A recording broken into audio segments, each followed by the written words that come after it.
No nosso encontro de hoje, iremos falar sobre o retorno das aulas em Manaus, que foi a primeira capital do país a voltar às aulas presenciais. Estará conosco a presidente do Cinep Amazonas, Elaine Saldanha, que também é membro do Conselho Fiscal da FENEP e diretora-presidente do Grupo Literatos Educacional. Ela irá contar um pouco dessa experiência que eles estão passando neste momento. Antes de iniciarmos a palestra, gostaria de chamar o nosso presidente, Bruno Weiser, para dar as boas-vindas a todos. Muito boa tarde a todos, é um prazer reencontrá-los depois de uma semana, né? O nosso tradicional evento que o Cinep está fazendo todas as sextas-feiras. Eu já preciso dar um aviso importante, não posso me esquecer que semana que vem nós vamos ter recesso também no nosso evento. Como a maioria das nossas instituições, elas estão de recesso na semana que vem, então sexta-feira, nós não teremos nenhum evento aqui pelo Cinep. Então, importante, estamos liberando as agendas de vocês, vamos ter uma semana de descanso, possivelmente na primeira semana de agosto retornaremos com os nossos eventos, mas é aquela história que já está rodando pela internet, né? A gente abre a geladeira e tem medo que uma live caia de dentro. Então, estamos liberados, então, da próxima sexta-feira, não teremos a tradicional live do Cinep. Lembrando que essa foi uma semana bastante especial, né? Nós tivemos na terça-feira nossa assembleia que aprovou a negociação com professores e técnicos no ensino superior, e a de quarta-feira, uma assembleia com 130 escolas presentes, também aprovou a negociação feita pela nossa comissão com professores e técnicos. Então, uma semana bastante importante em que nós conseguimos encaminhar questões importantes que tranquilizam a nossa escola para que a gente possa pensar, né? E esse é um assunto que o Cinep tem trabalhado todos os dias, nós estamos com interlocução direta com o governo do Estado e com a Secretaria Estadual de educação para trabalhar na questão que envolve a volta às aulas. É sempre importante a gente lembrar, ainda mais num evento como hoje, onde nós vamos poder ver o que está sendo feito em Manaus, né? O Cinep ele tem defendido a liberdade daquelas escolas que desejarem retornar às aulas, que as bandeiras naquela região estejam amarela ou laranja, na pior das hipóteses, que tenham entregue os seus planos de acordo com as normas definidas, que elas tenham essa liberdade de poder, a partir de agosto, voltar às aulas presenciais.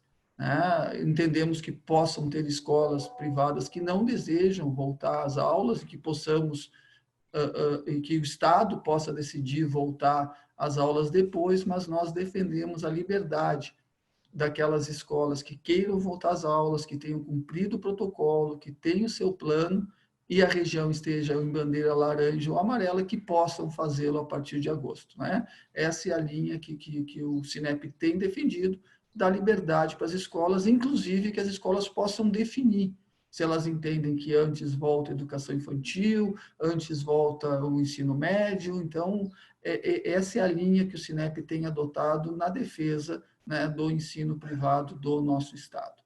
Mas eu quero dizer, e sei que a professora Elaine já está nos ouvindo, que nós estamos com inveja, Elaine, né? A gente tem uma inveja branca aí do que vocês já estão fazendo em Manaus, né? A gente queria, assim como vocês, poder ter retomado as aulas presenciais, né? E sabemos que é toda uma construção, e é sempre bom quando a gente pode aprender, né? Vocês foram os primeiros a retomar os encontros presenciais, então acho que tem bastante experiência para poder dividir com os gaúchos, né?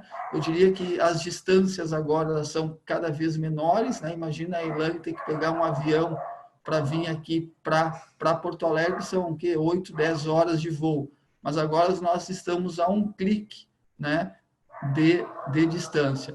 Então, professora Elaine, muito bem-vinda.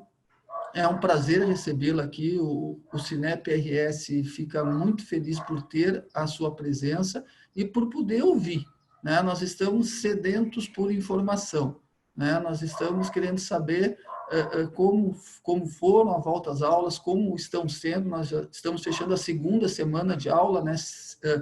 Se não me engano, e queremos aprender para, quem sabe, agora, a partir de agosto também, poder retomar as nossas aulas presenciais. Então, professora Elaine, muito bem-vinda, né? A senhora tem uma plateia muito seleta aqui, as nossas escolas estão ansiosas para lhe ouvir e para poder saber como estão acontecendo as coisas nesse nosso Brasil tão grande, né? Nós estamos unindo o Sul com o Norte, né? Mas eu acho que nós, de coração, estamos muito perto. Então, Elaine, fique muito à vontade. Eu volto na hora acho que tu vai, acho que pelo que eu entendi, até umas 15h30, né? Com essa tua fala, apresentações, a Elaine tem muito material legal para poder passar para nós. Eu volto na hora das perguntas para a gente bater um papo e saber quais são as dúvidas que surgiram. Muito obrigado por estar aqui com a gente nessa tarde, dispor o teu tempo. Eu sei como a tua vida é corrida, não só pelo sindicato, pela tua escola também, pela própria federação que nós dois fazemos parte, mas obrigado por ter dispensado esse tempo para as escolas gaúchas e, por favor, fique à vontade. Muito obrigado. Boa tarde. É um prazer enorme estar aqui falando com todos vocês. Boa tarde, presidente Bruno, professor Osvino. Eu tenho um carinho muito grande por todos daí, eu já estive no Cinep do Rio Grande do Sul, e na realidade não é nenhum sacrifício, é sim um prazer, uma alegria podermos compartilhar um pouco da nossa experiência, do que foi durante a pandemia, do que está sendo essa reabertura das escolas, num momento tão desafiador e tão difícil para todos nós, mantenedores de instituições, executivos das instituições, e, enfim, para a sociedade em geral tem sido um momento atípico, né? Então, eu vou passar algumas informações para vocês. Na realidade, eu vou dar um overview do que aconteceu durante a pandemia, porque, às vezes, como nós estamos assim em estados muito distantes e cada um com a sua atividade, às vezes a gente tem a impressão que só acontece conosco, né?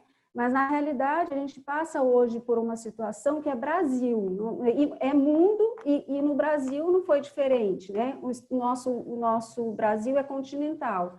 Então, aqui no estado do Amazonas, nós enfrentamos assim, muitos desafios desde o início da pandemia, que não deve ter sido diferente aí no Rio Grande do Sul. Então, eu gostaria que passasse o slide, só para a gente dar um overview, que eu vou tentando... não vou ler, vou só conversando com vocês sobre tudo que nós vivenciamos aqui. Eu acho que já está aparecendo? Acho que sim. Não é do primeiro plano, esse plano vai ser para depois. Só é o primeiro slide da legislação. Enquanto a gente está organizando aqui o slide, eu já vou conversando com vocês, perfeito, é o segundo. Conversando com vocês como nós enfrentamos essa questão, pode passar, como nós enfrentamos a questão da legislação, do que aconteceu aqui no governo e também nos conselhos estaduais e municipais, no Conselho Estadual e no Conselho Municipal. Então, no dia 13 de março, nós tivemos o primeiro caso em Manaus, que não era ainda aquele caso coletivo, era um caso específico, né, de uma pessoa que foi contaminada, vindo de um país, de Londres, e a pessoa apareceu infectada pelo vírus. No dia 16 de março, houve um decreto governamental onde o governo já recomendou às escolas particulares que suspendessem as suas aulas presenciais. Então, vocês vejam, em 3 dias, na realidade, né, foi muito rápido essa tomada de decisão em relação à suspensão das aulas presenciais. Além desse decreto, nós tivemos ainda no decorrer dos meses mais 4 decretos de 15 dias e 30 dias também suspendendo, ampliando a suspensão das aulas presenciais. No dia 18 de março, então logo após o dia 16, nós tivemos a resolução do Conselho Estadual de Educação, e como eu faço também parte como conselheira no Conselho Estadual de Educação através do Cinep, sobre uma regulamentação que concordava e recomendava também a suspensão das aulas presenciais, mas também garantia via LDB que as escolas poderiam prestar o seu serviço de forma remota. Então, nós poderíamos continuar o nosso serviço nossa prestação de serviços educacionais de forma remota. Então, nós iniciamos o ensino remoto emergencial. Na realidade, muitas escolas tinham algum preparo, porque utilizavam materiais que já tinham plataformas, outras absolutamente nada, e nós tivemos que virar a chave da noite para o dia e cada uma foi se organizando como dava depois do susto, né? Porque o susto era por vários motivos, era o medo da pandemia chegando, era o medo do que ia acontecer com o ensino, era o medo de como a gente ia virar essa chave muito rápido, né? A internet ela é ruim de conexão em todo o Brasil. Como nós íamos colocar os nossos profissionais, tanto os nossos professores quanto os nossos colaboradores, os técnicos administrativos, em home office. Então, eram muitas coisas, assim, foi assim, umas 2 ou 3 semanas, até que caísse a ficha, porque nós trabalhamos assim, tipo 14, 15 horas por dia para poder dar conta de toda a demanda, né? Na minha escola, por exemplo, em 72 horas eu já tinha um percentual de aulas online, mas nem chegava a questão de 100% online, como a gente teve que fazer. Então, em 72 horas nós tivemos que virar e mais de 100 turmas tiveram que passar para receberem as aulas via online. E a gente não tinha esse quantitativo de professores preparados. E com isso, rodando junto, treinamento de professores, vendo como é que estava a questão do acompanhamento, pessoas exclusivas para acompanhamento desses professores e também das turmas. Então, foi assim um trabalho muito intenso. No dia 23, ainda falando de regulamentação, a resolução 03 do Conselho Municipal, que trata da educação infantil, ela seguiu a mesma recomendação da resolução 30 do Conselho Estadual de Educação, também deliberando sobre a educação remota para a educação infantil, apesar de todos os enormes desafios com a educação infantil. Existe um questionamento ainda muito grande em relação a isso, mas nós conseguimos, né, de uma forma ou de outra, manter os nossos alunos, por mais de idade menor que fosse, ainda ocupados com alguma parte pedagógica que a gente pudesse oferecer nesse momento, obviamente que acompanhado dos pais. Aquelas escolas, nas resoluções, aquelas escolas que não pudessem atender os seus alunos com as aulas online, elas poderiam realizar um calendário especial que fosse reposto após o retorno às aulas presenciais. Porém, o Sinep fez uma pesquisa, e nessa pesquisa nós identificamos que 98% das escolas de Manaus utilizaram a tecnologia, mediação via tecnologia para suas aulas. Então, 98% conseguiu fazer essa virada de chave, umas com mais recursos, outras com menos recursos. Então, a gente conseguiu, mas todo mundo tentando dar o seu melhor para fazer essa substituição da aula presencial pela aula remota. Imediatamente após essas situações da legislação, nós criamos, na realidade, um comitê de crise do sindicato, do Sinep.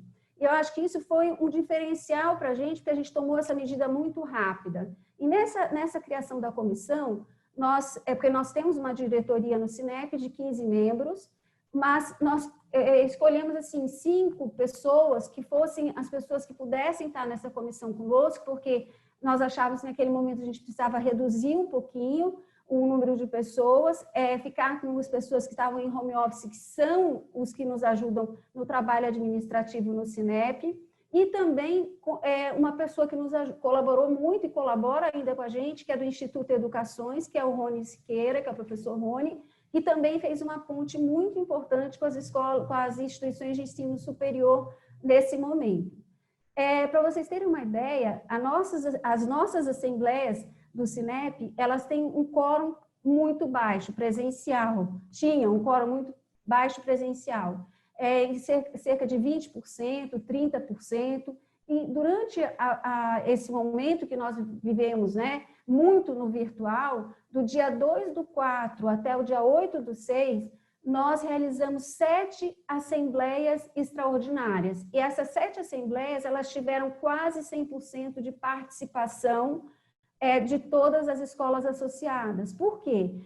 Todos estavam muito ansiosos e preocupados como as coisas iam se dar. Todo mundo muito perdido em relação muito em dúvida, né? E também os pais questionando muito as escolas, né? Como é que, se eles iam continuar acompanhando os filhos, como é que seria isso?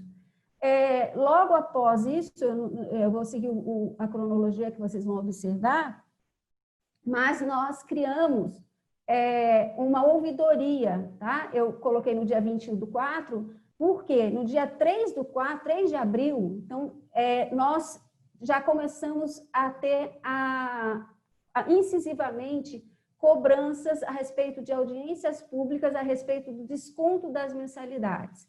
Começamos uma saga de audiências com a Comissão de Direitos ao Consumidor da Assembleia Legislativa do Amazonas, onde participaram a Defensoria Pública, Ministério Público, PROCON, e alguns deputados da Comissão de Educação da Assembleia Legislativa, onde nós fomos extremamente maltratados, desrespeitados, inclusive com chacotas, dizendo que as escolas particulares tinham que, nesse momento, deixar o seu lucro de lado para poder oferecer algo para a sociedade, que todos estavam fazendo grandes esforços, então que os prédios das faculdades em Manaus eram enormes e que os empresários ganhavam muito. Então, nós fomos, assim, bastante ofendidos durante as audiências públicas. Normalmente, nós éramos os últimos a falar, participávamos, normalmente o pessoal do nosso comitê, mas quem normalmente se pronunciava nas assembleias, porque eles não permitiam a nossa fala nas audiências públicas, assim, muito aberta. Então, éramos eu como presidente, o doutor Rodrigo Melo como o nosso assessor jurídico. E a gente sempre falava por último, depois de ter apanhado bastante, depois de ter ouvido muita coisa absurda por parte desses órgãos. E, a princípio, eles quiseram nos colocar uma imposição de desconto linear de 30%. E nós fizemos várias defesas, explicamos como funcionavam as escolas, dizemos que não íamos ter aquele nível de queda de custos, né, em relação às escolas, mas a gente falava, mas eles fingiam assim que nem estavam entendendo, que não era assim, eles só batiam na tecla do desconto. E isso foi muito ruim, porque as escolas foram muito atacadas pelas redes sociais, pela mídia, e nós contrapondo, o Sinep contrapondo com a sua assessoria de imprensa, a questão dessas notícias, né, falando que as escolas, sim, estavam mexendo em tecnologia, estavam tentando melhorar cada vez mais o seu oferecimento de serviço, que não tinha baixado custos, mas isso foi assim, era como se a gente ficasse tentando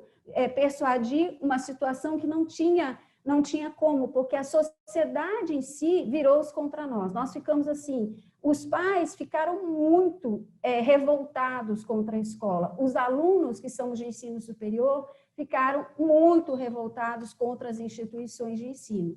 Então, a gente ou defendia abaixo-assinados, ou defendia algum documento que chegava do PROCON. Então, o tempo inteiro a gente ficou tentando nesse contra-ataque. Até que eles tentaram que nós, em 3 audiências públicas e mais 2 extraoficiais, eles tentaram que a gente assinasse um TAC. E aí nós questionamos, por que um TAC? Se nós não estávamos fazendo nada ilegal, a gente não tinha nada abusivo, muito pelo contrário, né? E nós estávamos passando por dificuldades como todo mundo, toda a sociedade, os empresários em geral, os setores de serviço em geral, e a gente se negou a assinar o TAC. E aí eles entraram com uma ação civil pública e, para nossa surpresa, eles aumentaram o percentual de desconto. Eles não queriam mais 30%, eles queriam 35% de desconto linear nas mensalidades escolares. Quando isso deu uma acalmada, primeiro, no dia 20/4, nós criamos a ouvidoria, porque a gente começou a pegar todas as informações que chegavam até nós de reclamação em relação às escolas, de pais, de alunos, de dúvidas, tanto escolas sindicalizadas, não sindicalizadas e irregulares, tem muitas escolas no Amazonas irregulares. Então, nós começamos a pegar todas essas demandas e fazer a ponte de ligação de resolução de problema. Então, a gente começou a pegar as demandas e dar a solução. Então, a gente chegou a responder 90%, 97% de demanda na semana. E as demandas eram muito mais de escolas irregulares e não sindicalizadas, porque as associadas nós estávamos acompanhando o tempo todo. No dia 26 de abril, o juiz, porque ele também estava sendo muito pressionado pela sociedade, ele fez deu, né, uma decisão onde ele colocou o desconto das mensalidades de forma linear em 20%, só que o desconto seria recomposto quando as aulas voltassem de forma presencial. Isso fez, primeiro, os ânimos se acalmaram, porque enquanto não tinha essa decisão, a inadimplência explodiu no mês de abril. Ninguém pagava a escola. Deu 40%, 50%, 70%. Foi muito difícil a gente, naquele momento, das instituições. E aí, quando isso aconteceu, as instituições deram desconto de 20%, muitas já tinham dado até mais que 20%, porque já tinham entendido as dificuldades de todos os pais, dos alunos. Obviamente, qual era a orientação do Sinep? Nós não podemos perder base de alunos.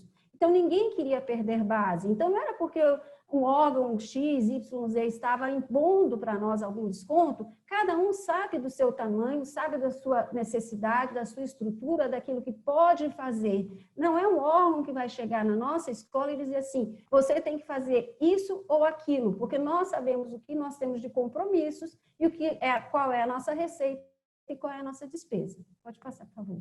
Então, o que foi muito importante para nós? Já havia começado reuniões com o governo do Estado, com o Comitê de Crise Econômica do governo do Estado, e esse comitê ele foi bem gerido, porque quem acompanhou foi o secretário de Planejamento e também um coordenador, que era do gabinete do governo, um coronel do Corpo de Bombeiros, inclusive, que era uma pessoa bastante sensata, e nós entramos participando dessa comissão, desse comitê de crise do governo, assim, eu acho que na metade, né, das reuniões que já vinham acontecendo, eles resolveram chamar a educação e foi muito bom isso. Quando eles resolveram nos chamar, fizemos reuniões junto, né, com os demais segmentos, mas depois nós começamos a fazer reuniões segmentadas, só com educação. E nesse comitê, nós participávamos com o nosso comitê de crise também. Quando foi dia 6/5, a gente já tinha recebido da FENEP e já estava pesquisando em outros países, em outros estados, outros Sineps também, como seria o retorno, que a gente já estava pensando no retorno, a gente não podia parar. E com isso nós construímos um plano macro estratégico de retorno. E esse plano macro foi construído primeiro com as informações que nós tínhamos da Organização Mundial de Saúde, do que a Fundação de Vigilância em Saúde falava aqui no nosso estado. O nosso pico foi altíssimo entre abril e maio. Nós chegamos a ter por dia mais de 140 óbitos pela Covid. Foi gravíssimo no nosso estado a questão da pandemia. Então, mas mesmo assim, nós não perdemos as esperanças e nós continuamos trabalhando, porque a gente tinha que ver uma luz no fim do túnel, a gente tinha que enxergar uma situação favorável. E quando nós entregamos o nosso plano estratégico para o governo, primeiro que eles elogiaram, porque eles viram que nós tínhamos um direcionamento, que sabíamos o que estávamos fazendo, e o nosso plano atendia exatamente os eixos que eles priorizaram para o retorno das escolas, que era o distanciamento social, acho que eu falo um pouquinho mais na frente sobre isso, que era a higiene pessoal, higiene dos equipamentos e ambientes, comunicação, monitoramento e controle.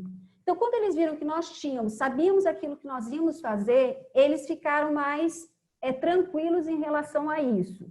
E nesse plano estratégico, nós entregamos vários planos para eles, mas porque a cada plano nós não dávamos a data. A primeira data que nós sugerimos, no auge da pandemia, foi 25/5, mas foi estratégico, porque a gente sabia que não ia conseguir voltar 25/5, mas a gente tinha que forçar uma barra dizendo, a gente precisa voltar, nós precisamos voltar.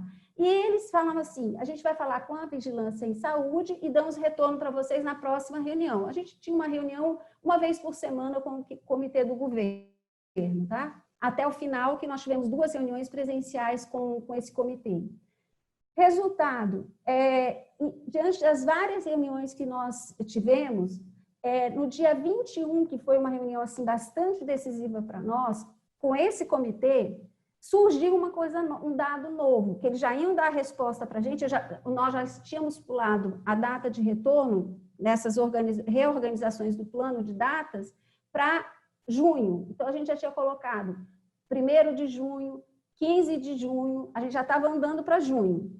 E nessa reunião do dia 21, o secretário de Planejamento falou para a gente o seguinte, que ele estava assim, queria falar com a Secretaria Estadual de Educação para ver quais escolas particulares tinham que voltar junto com a escola pública, algo que ele nunca tinha falado em nenhuma reunião para nós. Quando ele falou isso, eu fiquei extremamente preocupada e eu ponderei com ele o seguinte, disse, secretária, é o seguinte, a escola privada, ela não tem condições de esperar a escola pública. Porque a escola privada, no momento em que a gente teve que virar a chave para ter tecnologia, nós fizemos isso muito rápido e conforme dava, e ninguém perguntou para a escola privada se tinha condições ou não. No estado do Amazonas, é diferente. Nós temos um centro de mídias muito bom e nós temos televisões também que transmitem as aulas para os alunos. Se isso está chegando na ponta aos alunos, é uma outra situação. Mas o ensino público tem essa possibilidade e é muito forte essa questão do centro de mídias. Então, eu falei, então quer dizer que para parar de uma vez, o centro de mídias foi excelente, porque deu oportunidade no outro dia da SEDUC estar com tudo pronto. E as escolas particulares tiveram que dar o seu jeito. Então, eu não acho justo, eu acho que isso tem que ser repensado. Outra coisa, o senhor nunca havia comentado isso conosco. Mas, com esse movimento, a SEDUC começou um outro movimento de voltar, pensando também numa estratégia de voltar ainda em julho. E isso também foi ampliando, isso para a gente foi bom, porque num primeiro momento, uma possibilidade do ensino público voltar em julho foi bom para nós naquele momento. E aí, depois dessa reunião, nós tivemos reuniões estratégicas somente do nosso comitê, e eu falei assim, gente, é o seguinte, já se ventilava a história do 6 de julho, e eu falei, não vamos mais tratar de datas, vamos esquecer junho, passou. Vamos fincar o nosso pé na data de 6 de julho, que a gente tem uma data referência, e vamos trabalhar com essa data. E vamos começar a trabalhar para o retorno comprando materiais e tudo mais. No dia 27 de maio, nós começamos as compras coletivas. Nós fizemos um pregão no Cinep, porque nesse momento todo mundo extremamente apertado financeiramente, mas a gente fez esse pregão para comprar termômetros, comprar o material que era necessário para o álcool em gel, as demarcações de piso com empresas de sinalização, então as luvas, as máscaras, etc. Então a gente fez esse pregão e as escolas se uniram para que a gente pudesse dar esse start. Fizemos também muitos fóruns e muitas conversas com as escolas, porque as escolas precisavam saber como era que iam fazer para voltar. O nosso plano macro, lá de 6 de maio, ele era um plano geral, mas cada instituição tinha que ter o seu plano próprio, porque o tamanho da minha instituição é diferente de outra. Então, algumas instituições são apenas educação infantil e fim de 1. Algumas são apenas educação infantil. Outras têm todos os níveis de ensino. Então, cada instituição tem uma realidade. Então, o plano macro com os eixos principais tem que ser cumprido. Porém, quantas pessoas tem que ter na sala, porque a sala tem um tamanho X, Y ou Z, cada escola vai fazer a sua distribuição, é diferente. Então, isso nós fomos orientando e cada escola foi construindo e nós, o tempo inteiro, acompanhando e auxiliando nisso, e fizemos 3 dias de fórum, dividimos por segmento, e isso deu muito certo, porque houveram trocas de experiências e muitos conseguiram ver, assim, ainda tinham dúvidas de construção de pia, que é algo que era muito caro para a gente. Aí alguns deram algumas ideias, assim, que contribuiu muito para que as escolas gastassem menos, até o acrílico para colocar nas mesas, na parte administrativa. Então, quer dizer, nós nos unimos realmente para que a gente tivesse uma possibilidade mais barata possível e também de cumprimento daquilo que estava sendo pedido de uma forma muito séria, e também para que as pessoas percebessem que realmente a escola iria voltar com o máximo de segurança possível.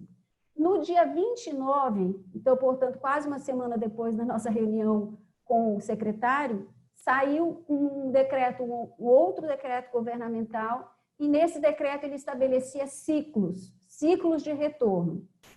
E o decreto, nós ficamos no 4º ciclo. Então, o primeiro ciclo iniciaria dia 1º de junho. Alguns setores do comércio abririam dia 1º de junho, o segundo, 15 de junho, o terceiro, 21 de junho, e o 4º, que éramos nós, escolas privadas, dia 6 de julho. Eu disse, bom, é nisso que nós vamos nos apegar, e agora mais forte ainda. Pode passar, por favor. Então, ficamos com esse 4º ciclo. Só que virou o mês de julho, a gente já muito programado e preparado, e já começando a conversar com os pais, porque a gente começou um planejamento muito cedo, e a cada reunião que nós fazíamos, nós temos que ficar muito próximo dos pais, já tínhamos que ficar, que eu acho que isso aconteceu com todo mundo, porque você tinha que estar muito perto de como está o seu cliente, como os pais estão em casa. Até o monitoramento de saúde, acho que nesse momento faz parte do nosso acompanhamento. A gente sabe que as famílias também passaram por momentos muito difíceis, alguns perderam emprego, outros perderam renda, outros perderam familiares. Então, esse acolhimento também psicológico, emocional, também fazia parte do nosso acompanhamento. E a questão de reuniões com as famílias, reuniões com os colaboradores, professores e famílias e alunos, foi fundamental para que a gente preparasse o terreno para o retorno. Aí nós começamos uma outra situação no meio de junho, né? Dia 16 de junho a gente teve uma reunião. Eu estou tentando resumir, tá, gente? Todos os nossos desafios e percalços, né? Com o Ministério Público e com o Conselho Estadual de Educação. E o Ministério Público Sinep, ele chamou o Sinep para discutir com o Conselho Estadual e Municipal o porquê da volta das escolas particulares no dia 6 de julho. E eu falei muito claro para a promotora, eu falei, doutora, é o seguinte, nós não temos o mesmo time da escola pública. A escola particular, ela tem contrato de prestação de serviços, ela tem compromissos, então ela precisa retornar. Mas não é só isso também. Nós também não estamos fazendo isso de qualquer jeito, porque a gente já estava acompanhando muitos dados. E desde o dia 1º, incrível, que quando abriu o ciclo, os nossos números estabilizaram da pandemia e começaram a cair. E aí, como a gente tinha muito contato com a Fundação de Vigilância e Saúde pelas reuniões, eu falei para ela, nós temos 3 indicadores fortíssimos que fazem com que a gente tenha segurança para abrir, minimizando riscos. Cuidados nós vamos ter que ter sempre até ter uma vacina. Porém, nós temos o número de leitos e UTIs cada dia aumentando mais, nós temos o número de óbitos caindo a cada dia e alguns dias sem óbito por Covid, e nós temos o número de infectados diminuindo. Então, contra fatos, não há argumentos. Então, quando nós colocamos isso para ela dessa forma, qual era o motivo que ela tinha para discordar, a não ser o fato que ela gostaria que as escolas públicas voltassem com as escolas particulares. Como o secretário tinha anunciado que voltaria dia 20 de julho, eu falei, a senhora sabe que eu acho até bom, porque olha só, nós voltamos dia 6, o público volta dia 20, porque esse era o anúncio. Ela também altamente crítica, que era muito cedo, que jamais deveria ser pensado nisso, que as escolas não tinham que voltar, e etc. Eu falei, bom, aí é uma questão com... E a gente já tinha feito uma reunião com o conselho também e com a SEDUC. Eu falei, não, aí é uma questão já do público, né? Mas, e o público já tinha explicado para ela que estava tomando todas as medidas de cuidado, etc. Aí eu falei, não, é uma questão que não é nossa, a questão é com o serviço público, a SEDUC. Mas eu estou dizendo a nossa parte, o que nós estamos fazendo e o que nós estamos acompanhando. Então, doutora, a gente não pode se guiar pelo serviço público. O que começou a acontecer depois daí, tá? Ela entre aspas, né, ela sugeriu, mas exigiu que a escola privada só poderia voltar depois de uma resolução feita pelo Conselho Estadual de Educação, onde essa resolução previa o retorno das escolas particulares.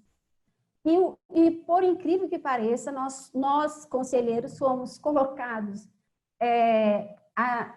em recesso, o secretário, que é o nosso presidente nato, porque aqui ainda é assim, ele nos colocou de recesso sem nos avisar, sem avisar o conselho, os conselheiros. E tudo isso foi assim, uma coisa absurda. Porém, eu consegui falar com o secretário e ele se dispôs a fazer reuniões extraordinárias. Enfim, fizemos no dia 24/6, uma semana e pouco antes do início das aulas, uma reunião com a Câmara Básica extraoficial para a gente montar a resolução. Então, a Câmara Básica é muito parceira, o Sinep tem 5 assentos no Conselho, então isso deu para a gente uma força muito grande e nós conseguimos fazer a resolução e essa resolução foi assinada ad referendo pelo secretário. E faltava ainda mais um documento importante para a volta às aulas das escolas particulares no dia 6 de julho, que era um decreto governamental estabelecendo regras sobre as medidas sanitárias que deveriam ser seguidas e mais algumas coisas, etc. E reafirmando a abertura das escolas. Dia 3 era sexta-feira, nós aí iríamos abrir na segunda. Todo mundo preparado, os pais avisados, tudo ok. E a gente não tinha decreto, não tivemos decreto informado para nós até terça-feira, no dia 7. Esse decreto ele foi assinado no dia 3, só que nós só soubemos dele no dia 7. E no dia 3, no nosso comitê de crise, sem conversar ainda com as associadas, a gente perguntava assim, nós vamos voltar ou não vamos voltar? A gente avisa que não vai voltar ou volta? A gente começou a conversar, falei, não, é o seguinte, vamos nos basear no último decreto, que foi o de 29 de maio, onde ele disse que dia 6 de julho as escolas voltariam. Como o secretário de Planejamento se comprometeu conosco, que iria sair o decreto, eu mandei uma mensagem e disse assim, secretário, apenas eu quero o número do decreto, que eu quero fazer um comunicado oficial do Sinep. Ele falou, não se preocupe que vai sair. Só que isso durou sexta, sábado, domingo e segunda. E nós começamos na segunda. Não tinha mais para onde ir. A gente não tinha como retroceder. Começamos na segunda. O que foi interessante para nós no dia 6 de julho? Primeiro, que as escolas não voltaram todas. Então, qual foi o start que o governo deu para nós? Dia 6/7, as escolas privadas poderiam retornar na cidade de Manaus. Só que algumas escolas, de acordo com o seu público, de acordo com o seu tamanho, com a sua possibilidade ou necessidade, resolveram voltar no dia 13, resolveram voltar dia 20, vão voltar dia 27 ou até no começo de agosto. Outra coisa que foi muito importante é que as escolas, e isso foi um consenso que nós chegamos também com as instituições superiores privadas aqui na nossa cidade, que são 117 mil alunos, que eles voltariam 3 de agosto. Então, isso deu uma esticada, uma gradualidade diluída no volume muito grande. Então, no dia 6, nós tivemos 140 escolas, isso significa 70% do número de escolas que nós temos aqui em Manaus só. Dessas 140 escolas, nós temos os 100%, as 200 escolas, nós temos cerca de 87.900 alunos. 70%, 60 mil e poucos alunos deveriam ter voltado no dia 6. Só que, como nós fizemos o rodízio, que também era uma indicação no nosso plano de retorno e também da Fundação de Vigilância e Saúde, então, como nós fizemos? As escolas criaram grupos, o grupo A, o grupo B. Então, num dia vai o grupo A, outro dia vai o grupo B. E, além disso, ainda houve divisão das turmas ao meio. Por exemplo, você tem uma turma de 30 alunos e eu tenho uma sala onde, para que eu dê um espaço de um estudante para o outro, de 1,5 metro, que é a regra de distanciamento social, eu divido e aí eu fico com 15 alunos. Então, isso fez com que caísse 1/4 dos alunos. E ainda posso dividir também o horário de entrada, horário de saída e horário de intervalo.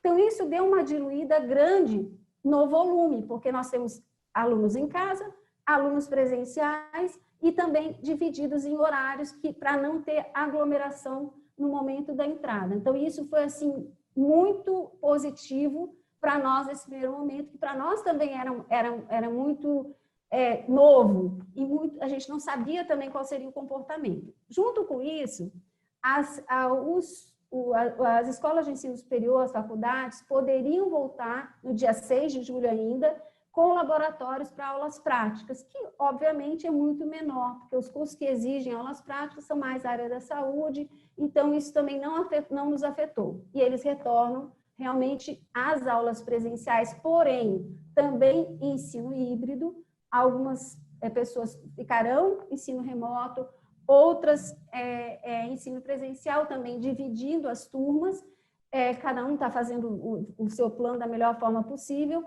e isso também vai diluir essa questão de aglomeração, porque nós temos aqui faculdades privadas que têm cerca de 25 mil a 30 mil alunos, então é um número muito grande, né?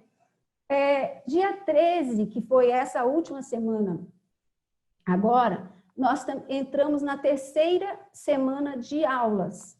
E até agora, nós não temos nenhuma ocorrência, nem de febre, nem de suspeito, nenhum caso, nenhuma ocorrência de alguém infectado, que apareceu infectado pela Covid-19. Ninguém em nenhuma escola, tá? Isso também tem sido bastante positivo, porque nós não estamos, assim, relaxados e não estamos também relaxando em relação aos cuidados.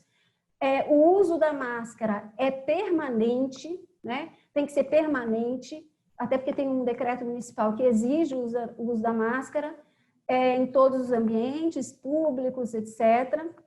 E até agora, a gente tem um dado que nós estamos agora tentando colaborar com o interior do estado, com as escolas particulares, embora em menor número no interior do estado.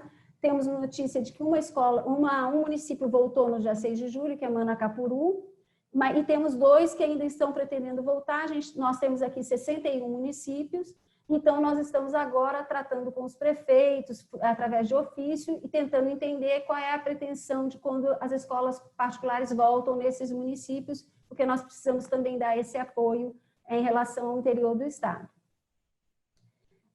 O que eu assim, poderia colocar para vocês como muito importante nesse momento, tá? de compartilhar com vocês o que nós fizemos, que eu acho que foi acertado, né?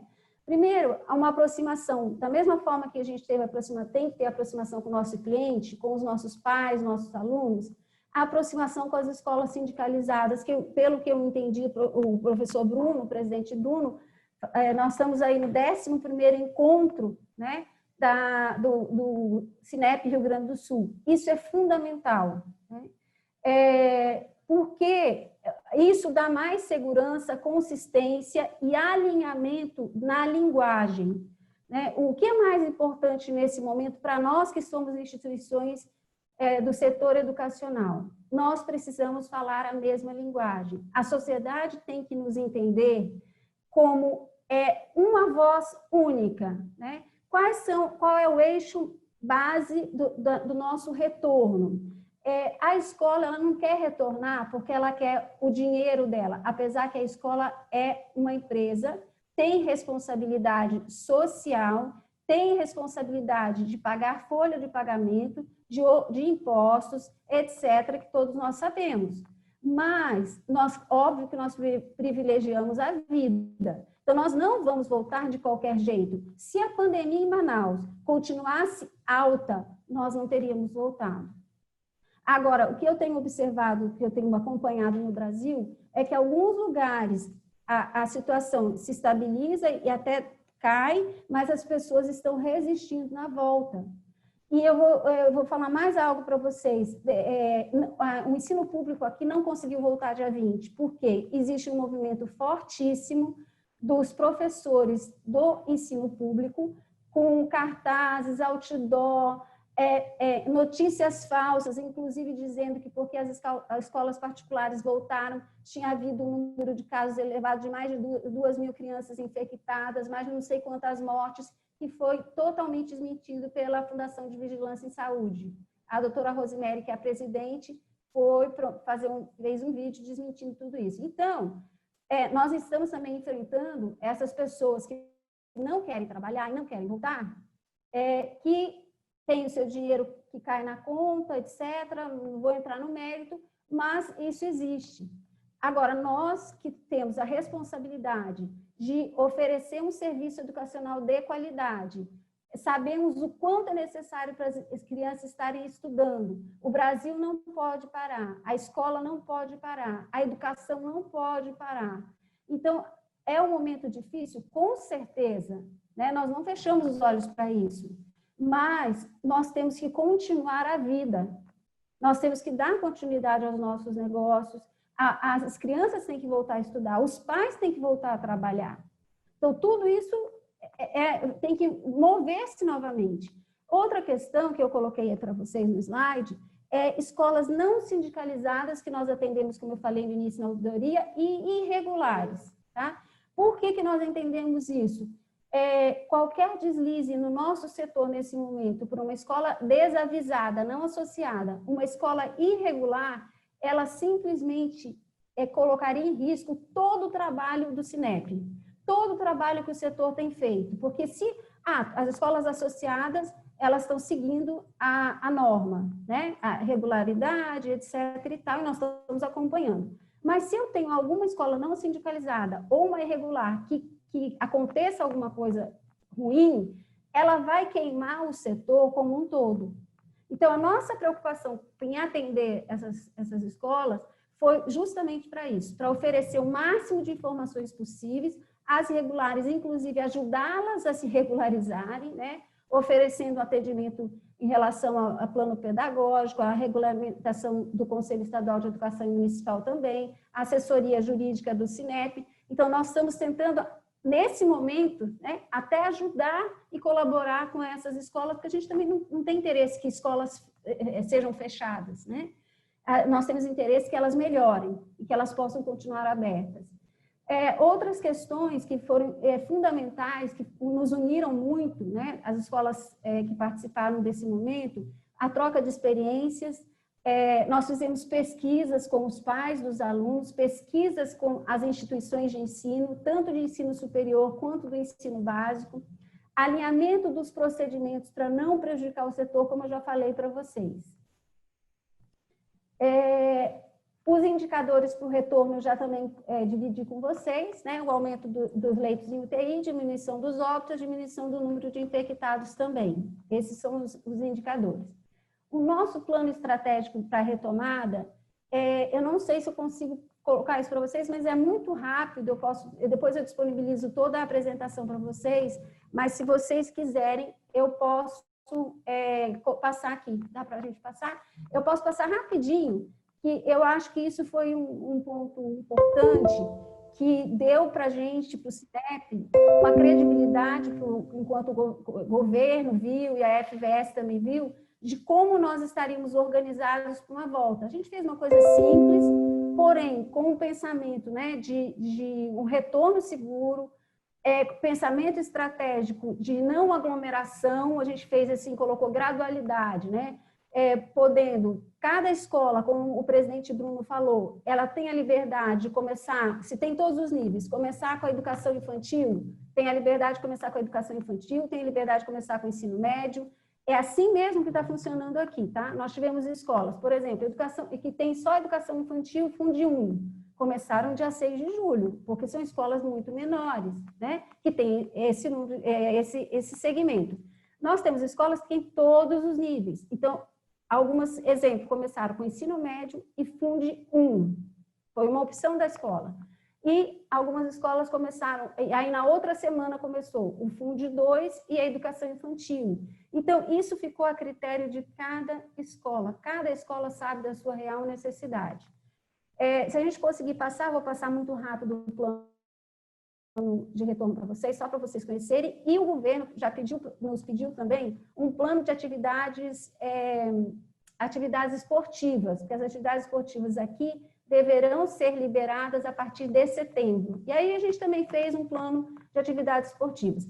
Então, bem rápido eu vou passar, foi esse plano que a gente entregou, a gente primeiro medidas de segurança, depois higiene e limpeza dos ambientes. A gente só conseguiu passar 2 slides. Enfim, eu vou deixar disponível para vocês, não se preocupem, que eu vou deixar disponível para vocês. Com certeza vocês já têm, né? Mas assim, só para vocês entenderem que isso foi um diferencial que o CINEP mostrou no momento que a gente precisou conversar com os órgãos e dar essa segurança para eles entenderem que a gente sabia o que estava fazendo e que a gente não ia voltar de qualquer jeito, nem ia colocar as vidas dos nossos alunos, nem colaboradores em risco, né? Porque, na realidade, nesse momento, o que interessa muito para as pessoas, né? E também para os nossos colaboradores, como nós vamos voltar? Não é só o pai que está preocupado, né? Os nossos colaboradores que têm comorbidades, que são do grupo de risco, voltam ou não voltam, né? No primeiro decreto, o governador disse que a partir do dia 29 de junho voltariam, né, ao trabalho, estariam liberados do grupo de risco. Depois ele voltou atrás, não estão mais liberados. Porém, se alguém tiver alguma comorbidade, pode conversar com o trabalho e entregar só volta um minutinho. Entregar um documento, né, dizendo com relação ao seu estado de saúde e vai ficar afastado. Esses são os eixos principais que a gente colocou que está lá no nosso plano, tá bom? E aí eu vou passar algumas informações para vocês de como nós retornamos às aulas presenciais. Na realidade, são alguns exemplos que ontem nós fizemos também um fórum com a FENEP, e nós tivemos escolas que participaram apresentando os seus exemplos, né, os seus cases, e nós temos algumas fotos, acredito que deva ter um vídeo para a gente mostrar aí, e aí eu vou passando as fotos e vou mostrando para vocês, são exemplos, tá, de como como algumas escolas se organizaram para esse retorno.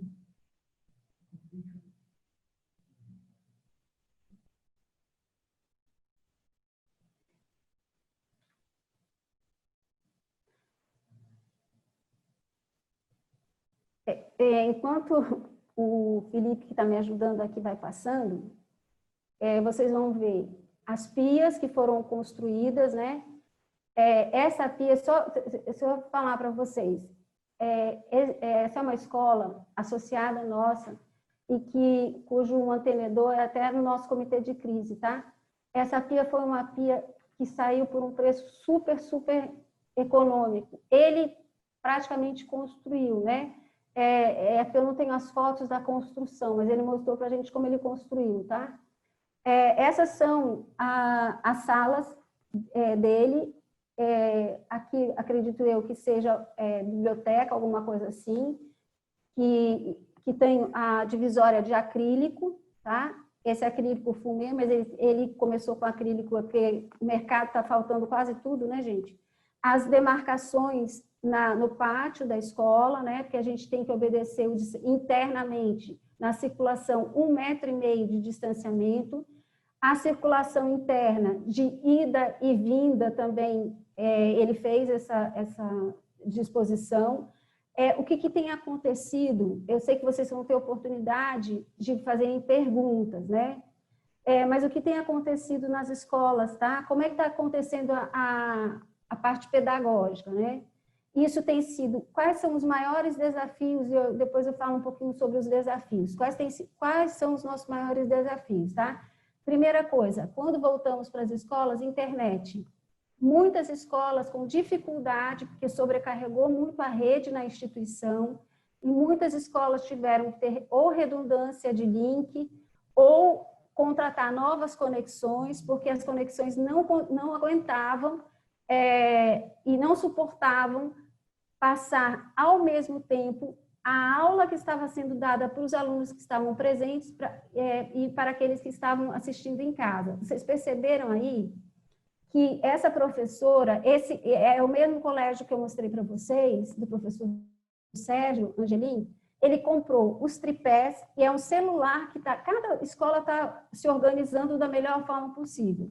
Então, ele tem uma demarcação na sala, onde o professor fica num determinado local, para que ele possa ser assistido em casa pelos alunos que estão em ensino remoto em casa, ao mesmo tempo em que o professor está ministrando aula para os presentes. Essa foi uma solução que ele encontrou viável para que ele pudesse fazer dessa forma.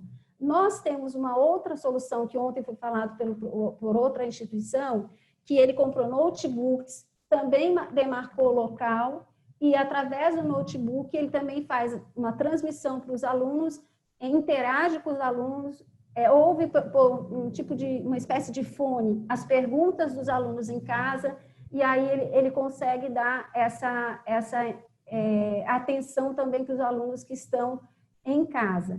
Então, vejam bem, né? Olha só quantos desafios nós estamos enfrentando. O primeiro, o susto.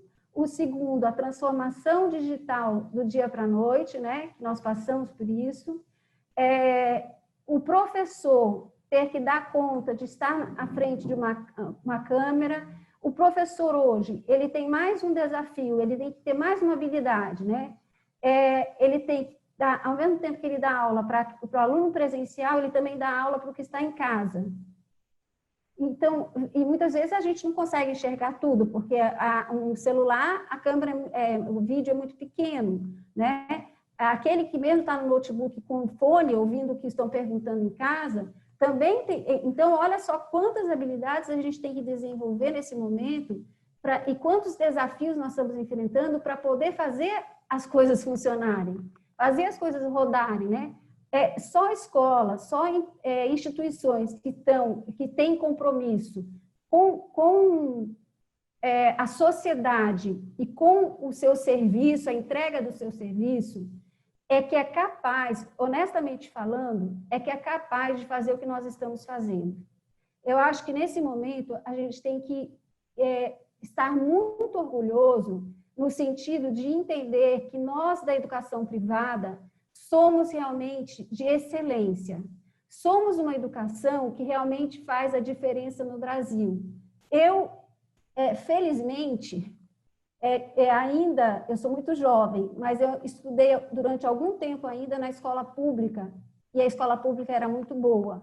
Mas eu me ressinto muito disso, porque a escola pública hoje, infelizmente, ela é um desserviço, infelizmente, porque eu considero a escola pública como nossa, porque como nós pagamos muitos impostos, os impostos servem para manter a escola, manter a saúde, e a gente viu nessa pandemia que esses dois quesitos estão muito, muito ruins no nosso país.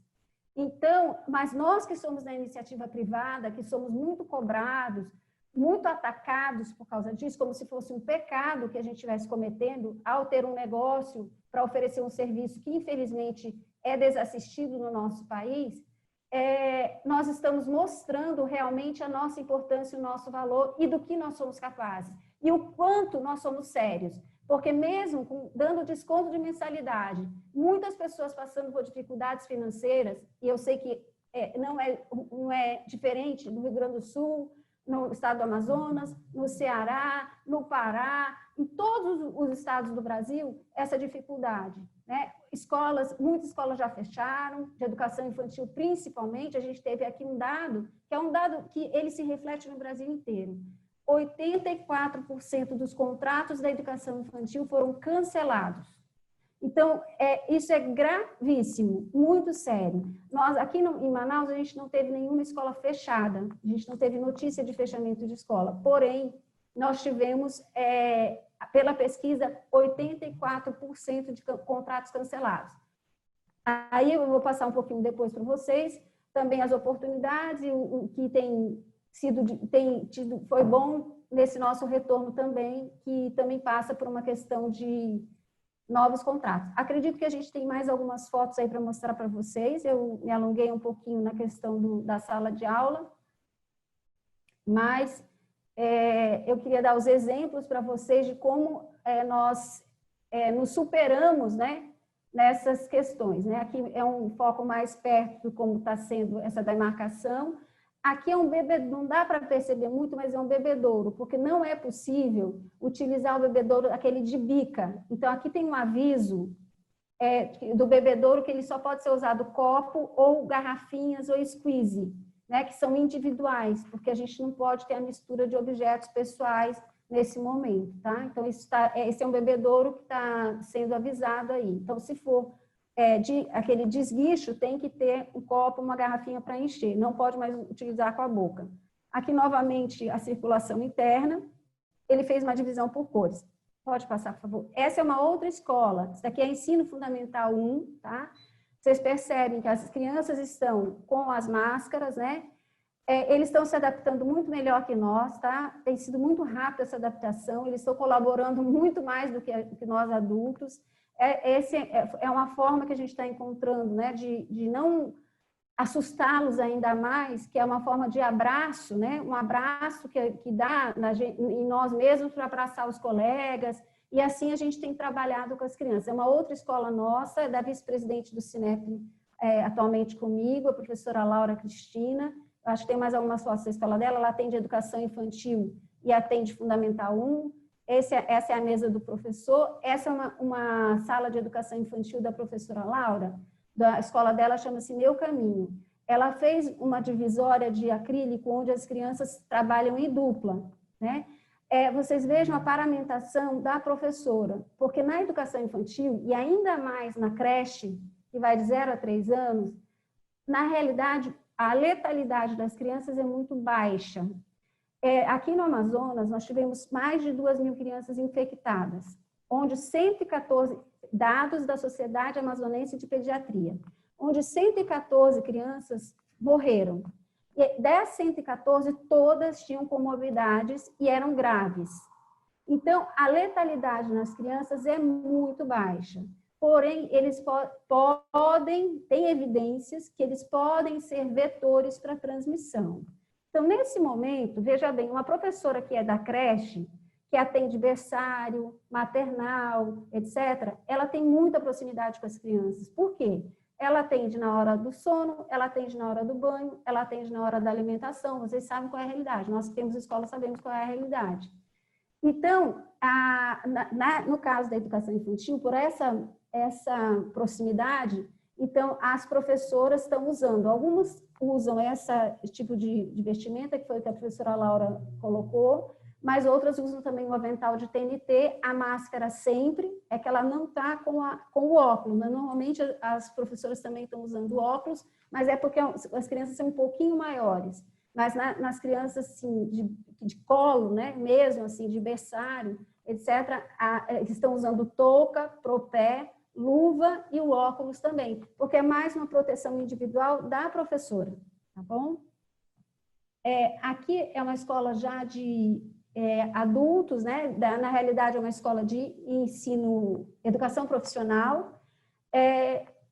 Voltamos da professora Laura. Ela ofereceu o Face Shield para as crianças, eu acho que vocês viram lá na imagem. Aqui, essa escola de educação profissional, por acaso, é a minha escola, né? Nós fizemos, eu acho que dá para passar um pouquinho, nós fizemos uma tenda, uma barraca, nós temos 3 unidades, e nós fizemos uma tenda e uma barraca, não sei se vai aparecer na imagem para vocês, onde nós escrevemos, né? Higienização e medição, aferição de temperatura, né? E aí, essas pessoas que estão fazendo esse trabalho são nossos próprios alunos que estão fazendo uma parte do estágio de saúde pública. Então, eles estão aproveitando para orientação. Nós temos uma sala de atendimento em saúde, se tiver alguma questão suspeita, alguma coisa que precisa ser orientado, avisar um órgão da saúde, etc., eles estão apostos para fazer este trabalho, tá? A aferição de temperatura tem sido desde a educação infantil até os adultos e provavelmente deve acontecer isso no ensino superior também. Aqui em Manaus, eu não sei se vocês já viram, devem ter conhecimento, tem um equipamento onde, pelo volume de pessoas, né, em shopping aqui já tem, e ontem a gente ouviu um professor da faculdade La Salle, que falou no Fórum FENEP, é um equipamento onde, à medida que a pessoa vai passando, já é aferida a temperatura. Então, não é através desse termômetro digital, tipo revólver, né? Vai passando pelo volume, né? Porque, às vezes, nós conseguimos fazer isso porque a gente diluiu, fez, antes da entrada na instituição, a gente fez barracas, né? Distribuição de barracas para quem pudesse isso. Essa sala de aula é uma sala de aula de ensino técnico, veja a distância, né? Nós fizemos demarcação, as cadeiras que não podem sentar, elas estão com X vermelho, todos os professores estão usando máscara, os alunos também estão usando, esse foi o primeiro dia, tá? De aula. Elas estão com 50% de alunos e ainda tem alunos faltosos. Esse foi o primeiro dia de aula, tá bom? Esse também foi o primeiro dia de aula na nossa instituição, nós dividimos 7 horas da manhã chega um grupo, 8 horas da manhã chega outro grupo, e fizemos a divisão de dias alternados também, por isso que a gente conseguiu diminuir bastante o número de alunos em sala de aula. Essa foi na entrada, antes da entrada, né, a aferição, e a aferição não é só para aluno, a aferição é para visitante, a aferição é para colaborador, é para todas as pessoas. Na realidade, o termômetro, tá? Pela FVS, ele não tem nenhuma evidência de que isso seja algo uma medida de proteção. Porém, na minha visão, é mais uma medida psicológica, né? De efeito psicológico. Se a pessoa está doente, ou teve febre, ou pode ter, ela pensa, se eu for para a escola, eu posso ter febre lá na hora da entrada. A gente sabe como funciona a educação infantil, porque eu trabalhei 24 anos da creche, né, com a creche. E eu sei, muitos pais deixam as crianças doentes na escola, e com febre, com tudo. Então, isso é uma medida que eu acho extremamente, assim, para efeito moral e efeito psicológico, importante, tá? Então, ao entrar na escola, é importante que faça a aferição da temperatura, acho que mais ainda para as crianças pequenas, porque a gente sabe que isso é comum acontecer, né? E, infelizmente, a gente tem que tratar, nesse momento, tudo como suspeita. A gente não pode vacilar, né, nessa questão de não dar importância ao que é importante nesse momento, e por mais que o pai fique chateado, a gente está cuidando do filho dele e também do filho dos outros, né? Essa foi, aí está aparecendo que foi a barraca que nós montamos, né, pelo volume de alunos que nós temos, a higienização das mãos e temperatura corporal, que ele foi borrifado, é borrifado com o álcool líquido e medição de temperatura. Voltando para a professora Laura, tem uma imagem aí dos menininhos, das crianças do ensino do Fundi 1, então, né, aí, da professora novamente, voltamos para a imagem do Face Shield, que eu falei para vocês, as crianças também da professora Laura. É obrigatório? Não. A obrigatoriedade é a distância de 1,5 metro e o uso da máscara. Essa é a obrigatoriedade, tá bom? Essa é a escola do professor Sérgio também, que ele fez as divisórias para as crianças trabalharem em dupla. Outra imagem da mesma sala. A imagens da parte exterior da escola, com as demarcações, né, de distanciamento, demarcação de distanciamento também na entrada, porque se tiver fila, tem que ter o distanciamento de 1,5 metro de cada um. Eu estou olhando o meu tempo. De novo a pia. De novo. E eu acho que eram essas as... eu consegui poucas fotos, mas a gente tem muito mais. Se vocês precisarem, a gente pode encaminhar mais algumas fotos que são bem interessantes para vocês. Pode passar, por favor. Aí eu gostaria, assim, só para a gente ir caminhando, né, para esse primeiro momento, essa parte 1, na realidade, né, porque, gente, isso tem assunto, a gente acha, assim, que 1 hora, 2 horas é muito tempo, né? Não é. Tem muito assunto, sabe? São muitas coisas para nós conversarmos. Então, em relação aos pais e alunos, né? O que a gente percebeu de positivo nessas primeiras semanas, tá?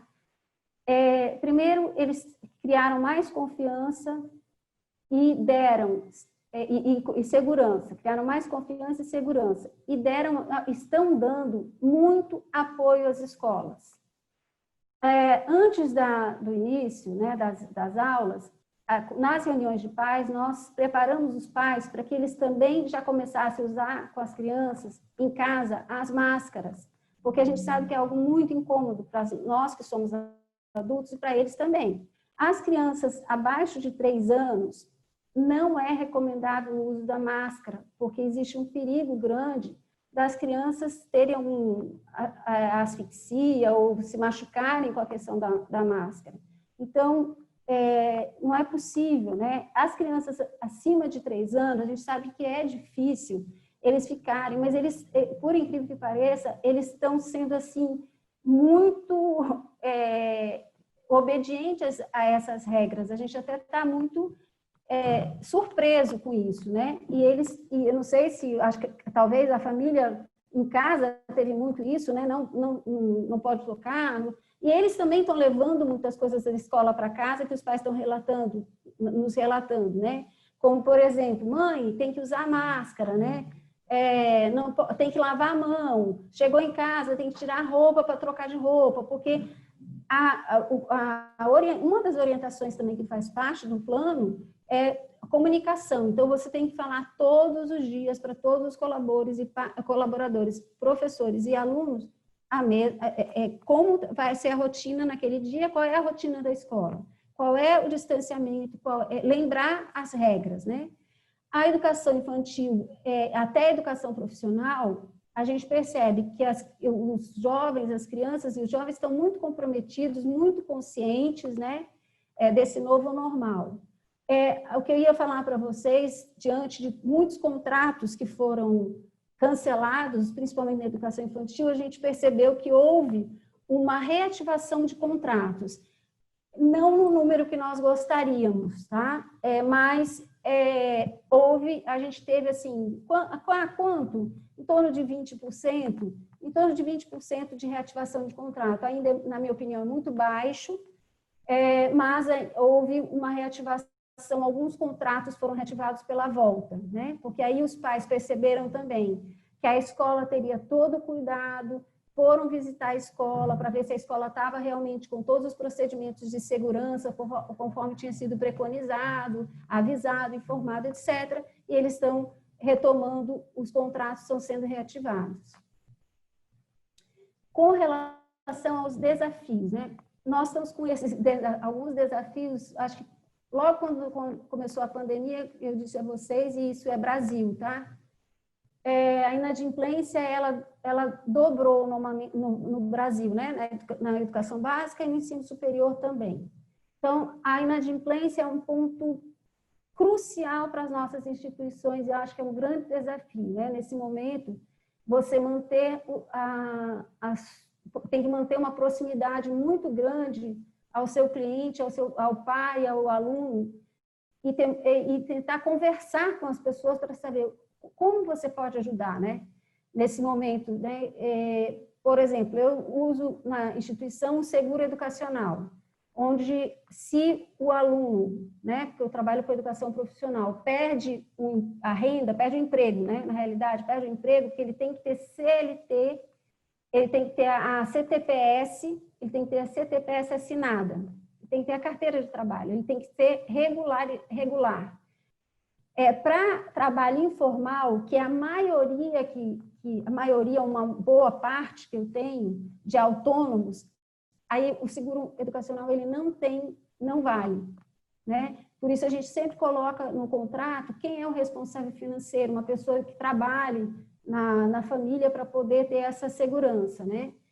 Enfim, mas e outros planos também estão sendo criados. A gente já fez uma pesquisa recentemente com as instituições de ensino superior aqui no estado e 20% dos alunos evadiram ou estão assim quase que realmente se concretizando, né? Porque dia 3 voltam, aí talvez tenha a reativação de alguns contratos, porque aqui aliás, a faculdade particular é semestralidade, então alguns contratos voltam. Mas o objetivo ontem que o professor, e concordo com ele, o professor Francisco da Faculdade La Salle colocou para nós aqui, foi que o objetivo é manter base de alunos, foi o que eu coloquei no início lá, né? Da pandemia, nosso objetivo é manter base de alunos, e continua sendo, porque nesse momento, ganhar alunos, vou falar no caso do ensino superior, né?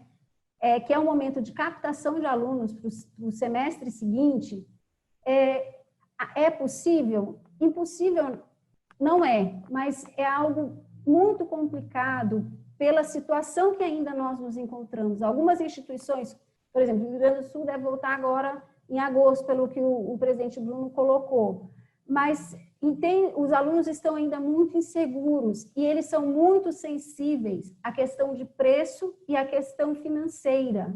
Eles são muito inseguros porque eles não sabem se vão perder o emprego daqui a pouco, eles não sabem se vão perder a renda que eles têm daqui a pouco, como aconteceu, né, que tudo fechou da noite para o dia também. Então, isso fica muito complicado. A evasão, como eu falei para vocês, eu acho que no ensino superior e na educação profissional também tem sido um desafio grande. O controle de faltosos também é um desafio. Isso é em todos os níveis, tá? Por alguns motivos, né? Como é que a gente funciona, e também isso é deliberado pelo pai e pela família. E na resolução 57, que é do Conselho Estadual de Educação, foi a última, ficou muito flexibilizada essa questão. Por exemplo, eu tenho um aluno que o pai não se sente seguro e não quer levar o aluno para a escola. Não tem problema. Ele vai até a escola, assina o documento se responsabilizando que o filho só vai assistir às aulas remotamente, etc., e para dar respaldo à escola, e ele fica em casa tendo as aulas remotas. O aluno tem uma comorbidade. Por lei, nós temos que atender quando o aluno tem uma doença, alguma coisa assim. Da mesma forma, a gente atende o aluno. Então, nós vamos ter que ter, nesse momento, flexibilidade, né? Óbvio, bom senso, flexibilidade, para a gente poder continuar existindo e funcionando, né? Mas esse controle de faltosos é fundamental, porque o faltoso, para se tornar evadido, é muito rápido. Então, a gente precisa, e nós tivemos muito discurso de pais de ensino fundamental 1 e até fundamental 2, dizendo assim, esse ano meu filho não estuda mais, o ano acabou, o ano no 2020 eu vou esquecer. E eu penso exatamente ao contrário.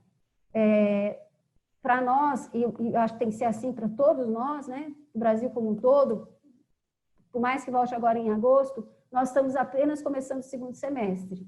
Então, e nós, como temos comprometimento com a educação, nós vamos fazer acontecer. O tempo não volta, mas a gente tem como ainda muito tempo para trabalhar com esses alunos. Então, a gente não pode deixar alunos perderem um ano.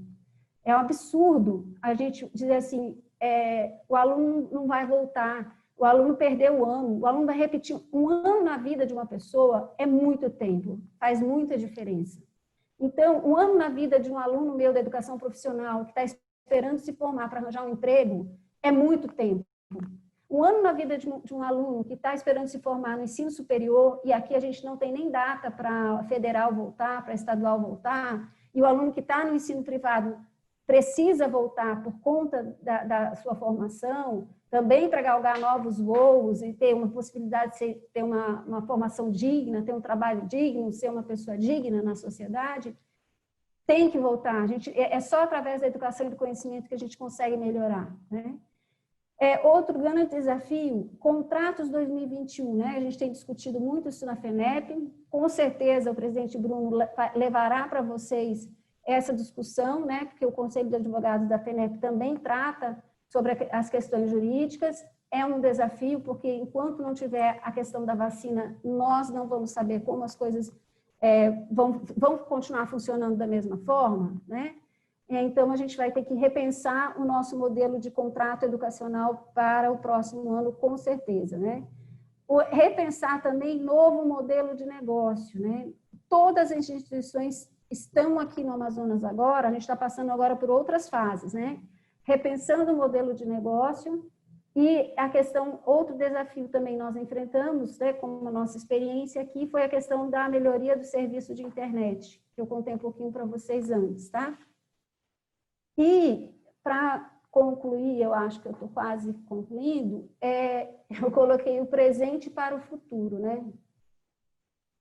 O presente para o futuro, eu enxergo da seguinte forma, tá?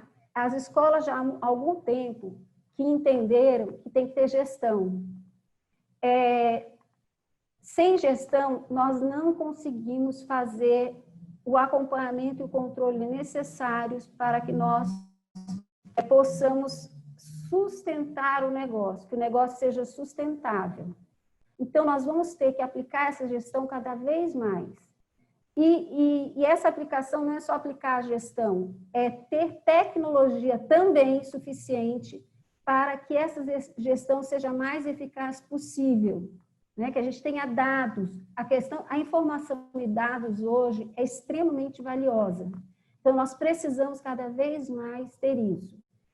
A globalização, na realidade, a gente fala de globalização há muitos anos, né?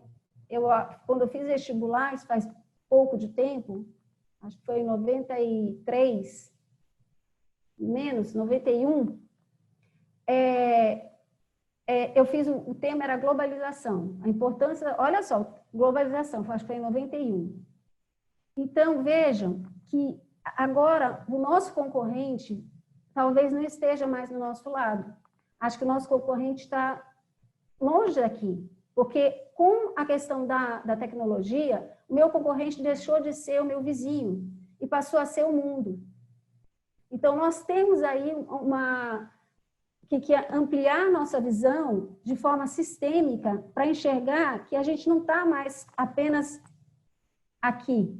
Nós estamos agora no mundo, porque uma pessoa que está aqui, meu vizinho, ou um aluno do Rio Grande do Sul ou do Amazonas, ele pode estudar, já podia, né? Porém, a gente não tinha essa cultura. Mas agora a gente abriu mais a nossa mente que nós podemos estudar, qualquer um pode estudar em qualquer lugar do mundo. Então, isso é uma grande concorrência para nós. A concorrência agora não é mais local, ela é global, né? E a outra questão que eu acho que também abriu muito a nossa mente é a colaboração e a cooperação. Sem colaboração e sem cooperação, ninguém vai conseguir sobreviver nesse mundo, né? Pensar em negócios colaborativos, em cooperação, a união não é só jargão, faz a força realmente. Eu acho que o nosso setor tem que estar muito alinhado, como eu falei no princípio, na elaboração dos seus planos, no seu discurso, naquilo que pensa enquanto educação, porque nós assumimos um protagonismo no Brasil muito forte, porque nós estamos dando, embora com todo esse problema, todo esse desafio, toda essa coisa ruim da pandemia, mas nós estamos dando resultado. Ah, mas é 100%, é 50%, é 70%, não interessa. O que interessa é que nós estamos dando resultado para que o Brasil não pare, para que as crianças não parem, para que os pais não parem, para que a escola não pare, para que o conhecimento não pare. Então, eu acho que isso a gente assumiu um protagonismo muito grande e a gente vai precisar realmente fazer algumas alianças e ter cada vez mais essa participação enquanto cooperação e colaboração. E aí, eu acho que o meu tempo passou até um pouquinho, peço desculpas aí, presidente Bruno, a Tamara, que me recebeu também, o Eduardo, e eu acho que está na hora aí, não sei se a gente já tem o tempo para as perguntas ou para perguntas e respostas, alguma coisa assim, podem ficar à vontade, estou à disposição de vocês. Sim, obrigada, professora Elaine, pelas contribuições nessa primeira parte, então, do nosso encontro. Acho que nada melhor do que a gente ter um relato, né, de quem já está vivenciando tudo isso. A gente ainda vai passar.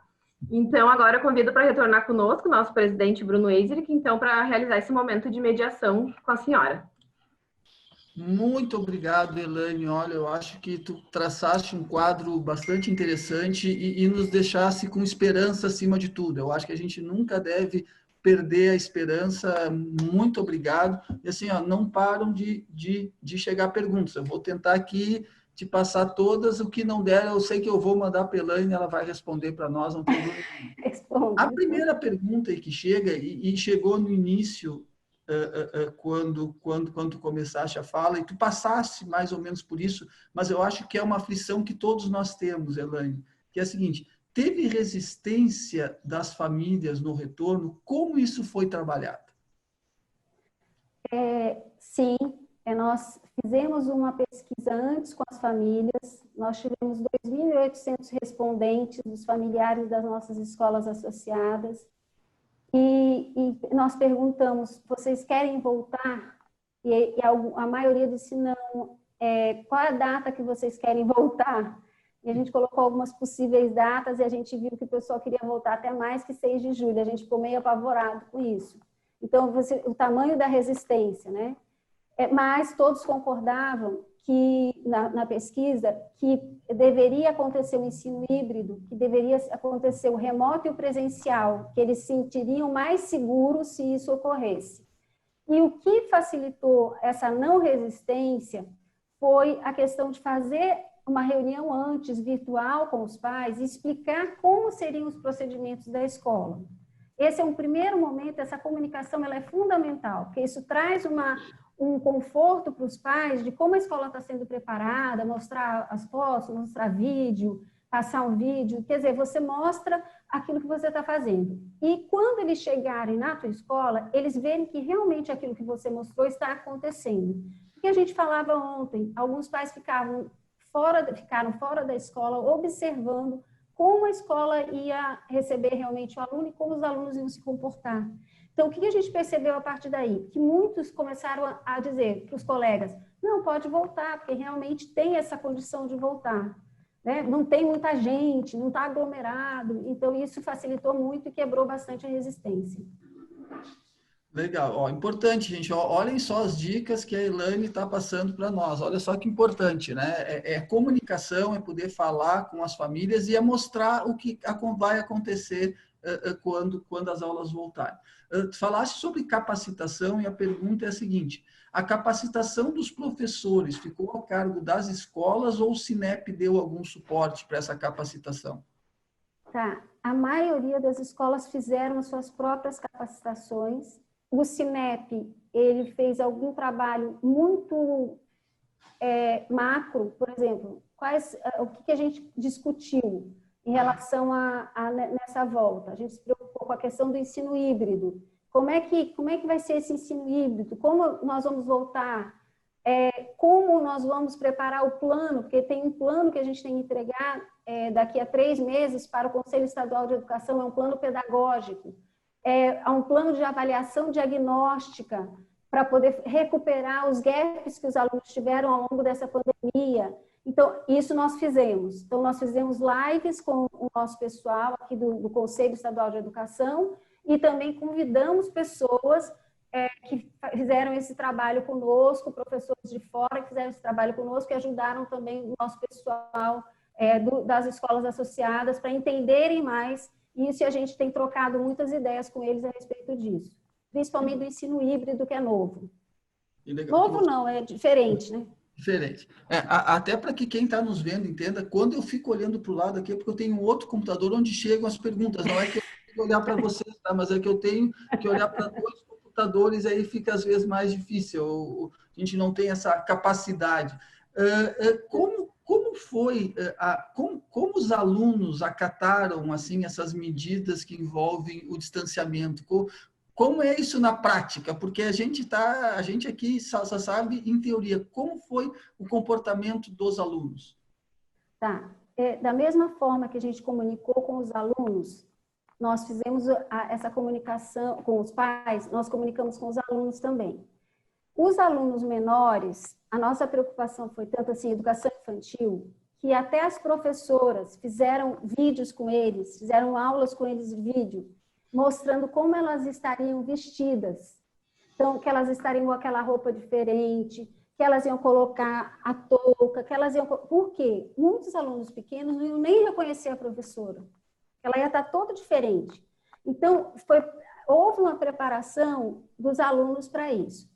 Que era importante, claro, para aquelas faixas etárias que dão, né? Usar máscara, que ia voltar, mas ia falar com o coleguinha, tinha que ser mais distante. Quer dizer, cuidados, mas qual é a nossa preocupação também? Não passar terrorismo para as crianças, porque assustadas eles já estão muito. Então, a gente não tem que passar esse medo para eles excessivo, mas é passar os cuidados. Os maiores, eles entendem mais, só que eles são mais rebeldes e desobedientes, porque eles têm aquela questão de transgressão, né? Mas, assim, estão levando também numa boa, né? A questão do cumprimento diferente, a questão de ficar um pouco mais distante. Então, isso é hábito, né? A gente está formando esse hábito, né? Nós não estamos acostumados com isso. Então, mas eles têm surpreendido, todas as escolas estão relatando a mesma coisa. Nós estamos surpresos com essa seriedade com que eles estão levando. Tem escolas que não utilizam sapato na sala de aula, por exemplo, no ensino médio, dos maiores. Então, os sapatos ficam fora, né? E eles entram descalços, com meia, né, para a sala de aula. E eles estão levando isso numa boa. A gente já viu como funciona, eles deixam o sapato direitinho, depois, se precisa sair, volta o sapato de novo e assim vai. Então, eles estão levando muito a sério, não está sendo, assim, um grande complicador para nós nesse momento. Eles estão bem conscientes. Elaine, eu quero dizer uma coisa importante. Assistir aula sem sapato e sem meia em Manaus, em julho, no Rio Grande do Sul, já é meio difícil, tá? Mas a gente assiste de meia aqui, né? Aqui, pelo menos, de meia a gente vai ter que ficar. Esse Brasil é mesmo um continente. E a questão que envolve os professores do grupo de risco, como que vocês procederam com esses professores do grupo de risco? Os professores no grupo de risco ainda estão em casa e estão fazendo atividades que possam ser remotas para os alunos. Cada escola está fazendo a sua programação, né? Por exemplo, tem uma atividade que o professor daquela disciplina possa dar remotamente para os alunos ou complementar, ou dar um contraturno, ou na avaliação diagnóstica que nós fizemos com os alunos, ele precisa de um reforço, esse professor pode ajudar. Quer dizer, cada um vai trabalhar com as suas peculiaridades nesse momento. Então, eles ainda estão em casa, não retornam. A próxima pergunta dava para marcar uma nova live, mas eu vou pedir para ti registrar, né? Como as escolas estão trabalhando com o concomitante? Como você avalia o ensino híbrido? Bom, eu avalio o ensino híbrido, primeiro que eu acho que o híbrido já existe há muitos anos. Eu já trabalhava o híbrido desde quando eu montei a escola em 91, onde eu tinha grupos de alunos de 2 anos que tinham estações de trabalho. Eu acredito muito no ensino híbrido para dar autonomia para os alunos serem protagonistas do processo ensino-aprendizagem, para realmente a gente deixar a fala de que o professor é mediador e o professor realmente ser mediador do conhecimento. Eu acho que o ensino híbrido ele te dá muitas oportunidades de trabalhar metodologias ativas. Eu acredito que isso vai crescer muito a questão da gente estar acostumado a receber a informação. Acho que isso vai fazer com que o aluno extraia de si e traga o conhecimento para ser discutido em sala de aula, não seja entulhado de conhecimento. Então, é isso que eu acho que é uma grande virada também nessa escola que a gente está cansado, né? Nós estamos cansados dessa escola tradicional. A gente precisa virar realmente isso, e eu acho que o ensino híbrido vai ajudar bastante nessa questão. O aluno tem que ser mais autônomo realmente, em todos os sentidos. Muito bem. A pergunta que é bem direta agora, ela não é tão, digamos assim, ela é tão aberta. Como as escolas fizeram o encaminhamento das atividades para os alunos que tiveram problemas com a internet? Bom, muitas vezes as escolas tiveram que lançar mão de atividades, onde os alunos tinham que buscar as atividades, nós tivemos de tudo, tá? Buscar as atividades na escola, algumas escolas tinham que deixar as atividades em casa, obviamente escolas menores que tinham essa condição, mas a maioria que teve alguma situação mais complicada, por exemplo, eu vou dar um exemplo, Manaus, normalmente assim, quando cai a internet, a gente não fica também tanto tempo sem internet, etc. Mas eu tive um relato essa semana de uma escola particular no município de Humaitá, onde eles ficam 5 dias sem internet. Imagine o desespero, 5 dias sem internet. E aí a pessoa me relatava que ela tinha que levar, a cidade é uma cidade de 50 mil habitantes, que ela tinha que levar as atividades em casa para os alunos fazerem, e para não perder aquela questão do conteúdo. Então, olha só, é gigantesco a questão do trabalho, do empenho, da dedicação, para que não deixar as coisas quebrarem ou faltar alguma coisa, sabe? Para suprir as necessidades dos gaps que a gente tem. Então, muita gente fazia isso, né? Mas, quer dizer, hoje não dá mais para fazer, porque a gente está dentro da escola. Então, por exemplo, já nessas 2 semanas, muita gente já investiu em internet, já mudou o seu provedor, já mudou o link, já tem redundância de link, porque percebeu que estava travando, não estava dando. Então, a gente tem isso, né? Tem essas mudanças que já estão acontecendo junto.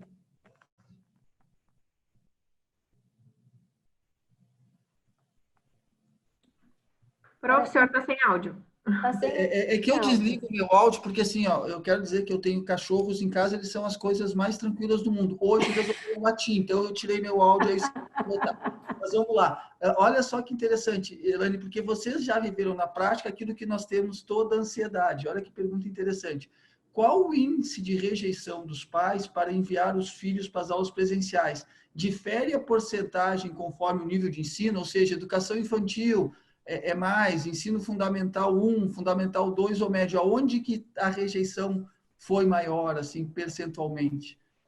Perfeito. Na nossa pesquisa também apareceu isso. Rejeição maior à educação infantil, menor quase nada no ensino médio, e quanto maiores os alunos, menor a rejeição. Quanto menores os alunos, maior a rejeição. Então, a educação infantil disparado. Mais de 80%, quase 90%, não gostariam de levar os alunos para a aula. Mas no ensino fundamental 15%, no fundamental 2 também 10%, e no médio quase nada. Importante. Olha só aqui. Essa pergunta eu não sei se a Elaine pode responder, mas eu vou querer saber o que ela tem para dizer. Em termos de aprendizagem, que avaliação a senhora faz em relação às atividades domiciliares? Os alunos realmente estudaram? É uma pergunta de $1 milhão. Então, veja bem, nada vai substituir o espaço escolar. Não tem como substituir. Porque o espaço escolar, ele não é só para conteúdo. Ele tem uma questão importantíssima que é implícita, que é a interação social. Na interação social, você aprende. Na interação social, você troca. Se eles estudaram, eu vou dizer a impressão que eu tenho, a questão da educação à distância ou da educação online, vamos dizer assim, né, dessa questão remota. Tem perfis tem alunos que vão se dar muito bem, que se deram muito bem, porque gostam disso. Nós tivemos depoimentos também ontem de que os alunos do ensino médio de uma determinada escola de Manaus não querem mais voltar para a sala de aula. Olha que coisa interessante. Que eles querem ficar com as atividades remotas, porque eles gostaram, porque eles aprendem mais, porque eles ficam mais concentrados, etc, etc. Olha que interessante. Então, mas tem alguns que não se adaptam, porque são muito elétricos, não se concentram, porque quem vai fazer uma atividade, só eu e eu no computador, né? Ele está muito concentrado, ele tem que ter disciplina, e nem todo mundo tem esse perfil. Um hiperativo deve ser uma tortura ficar na frente do computador. Então, depende. Se eles aprenderam, honestamente, eu acho que o pior seria nada. Entre nada e alguma coisa, eu fico com alguma coisa. Eu acho que alguma coisa sim. E na vida, diante dessa pandemia, nós aprendemos muito, sejam os pequenininhos, até os maiores, até nós adultos, nós aprendemos, alguma coisa nós aprendemos. Nós saímos dessa situação, ou estamos passando por essa situação, nos transformando, né? Os pequenos nunca vão esquecer desse acontecimento. Nós nunca vamos esquecer do que nós estamos passando e tentar refletir sobre a nossa própria vida, né? Então, eu acho que o melhor que não ter nada é ter o pouco do que não ter nada. E por isso que a gente faz avaliação diagnóstica, porque a gente também se preocupa com isso. Quais foram os gaps? A gente vai conseguir sanar todos? O tempo não volta. Acredito que a gente não consiga, mas a gente consegue melhorar, né? Eu acho que a gente consegue melhorar. Agora falaste em avaliação diagnóstica, chegou a seguinte pergunta: como procederam a avaliação diagnóstica ao retorno a partir do Fundamental 2? Como foi feita essa avaliação diagnóstica? Na realidade, a gente tem orientação, que se vocês quiserem, eu até passo, está numa resolução que a gente fez muito completa do Conselho, que ela tem um plano, né? E esse plano para ser preenchido. Cada escola vai criar a sua própria orientação de diagnóstico, né? Cada um vai fazer de uma forma. Mas, assim, a primeira coisa que a gente tem que ver é fazer uma análise macro daquilo que era o conteúdo que deveria ser estudado durante o período. Você vai ter que selecionar o que era mais importante que aquele aluno teria que saber durante aqueles meses. A partir daí, você vai fazer o diagnóstico dele e vai ver quais foram as competências que ele adquiriu naquele período. Se você percebe que tem algum gap ali, que alguma coisa não ficou sedimentada, você vai ter que programar, como se fosse, acho que, uma recuperação paralela, alguma atividade extraordinária, alguma coisa, que você consiga recuperar e dar essa organização curricular para o aluno. A gente não vai fugir disso, porque a gente não conseguiria passar desapercebido por isso. A gente tem um compromisso com o ensino, né? Então, mas cada um tem a liberdade de fazer a sua avaliação como queira. Mas no Conselho a gente tem assim, um roteiro que a gente segue para as avaliações também.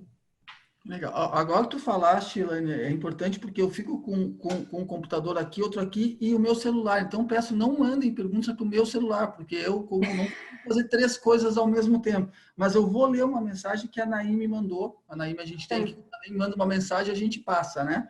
Que é o seguinte: na semana passada nós tivemos o evento falando sobre as questões legais que envolvem a volta, né? Então, a Naime pede para que eu avise para vocês, que até o final da tarde de segunda-feira, o Cinep irá disponibilizar um roteiro-sugestão para a elaboração do plano de ação pedagógica e o plano de ação pedagógica complementar. Então, aguardem que na semana que vem o Cinep vai estar enviando esses planos, porque para ajudar as escolas, exatamente como a Elaine estava falando aqui agora.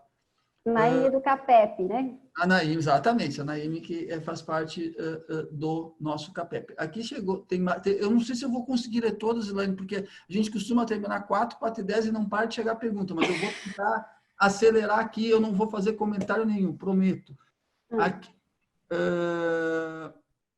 quais as maiores dificuldades que estão sendo enfrentadas pelo segmento dos anos iniciais?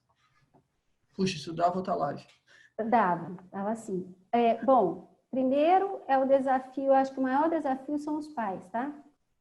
as crianças são muito tranquilas, né?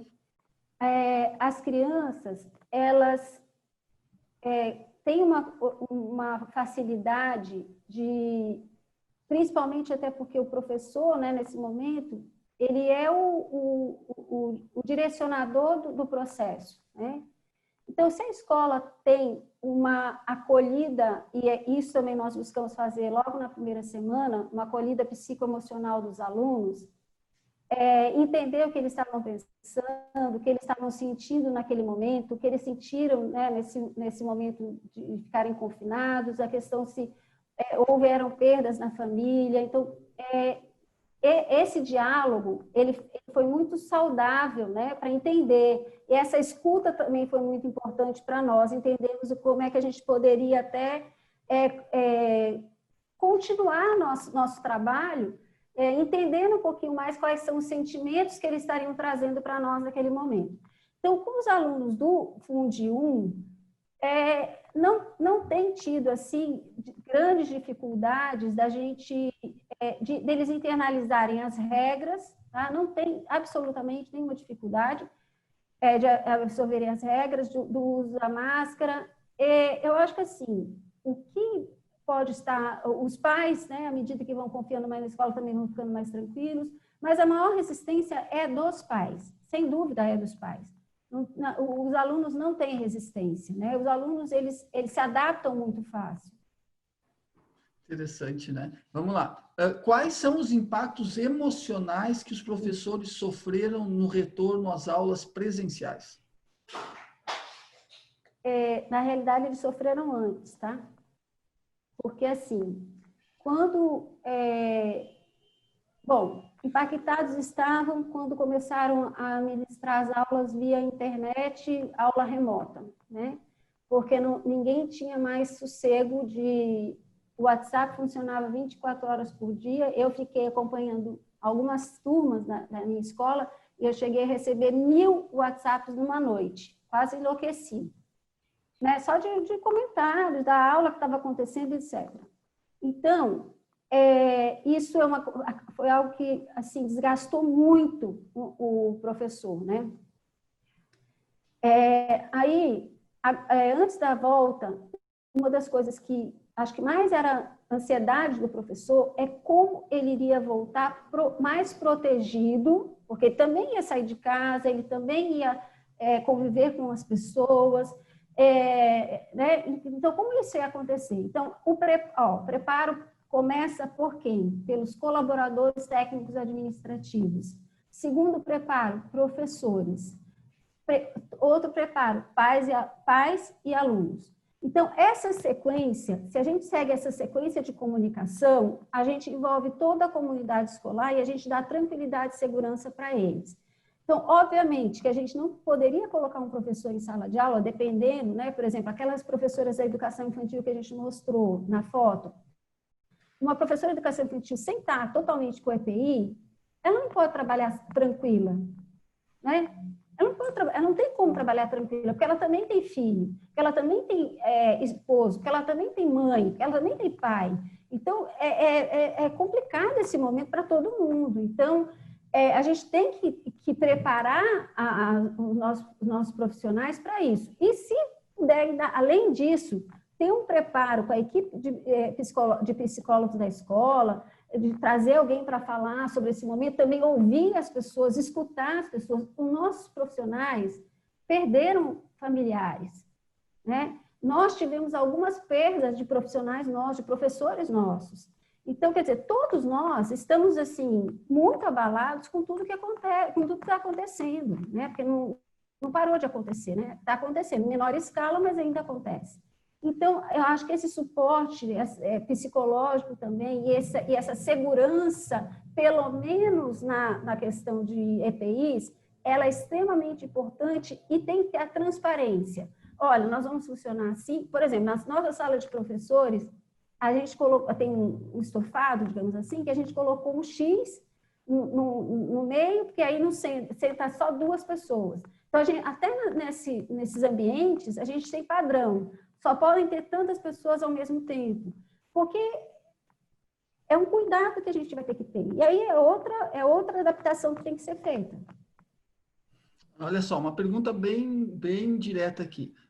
Com relação à avaliação para os alunos que permanecem nas aulas remotas, como será feito? Ainda remota ou eles voltarão à escola para fazer as provas, no caso? Bom, nós estamos assim, o Conselho Estadual de Educação, qual foi a orientação através da resolução? Nós fizemos avaliações remotas, mas não avaliações finais, tá? As avaliações finais serão presenciais.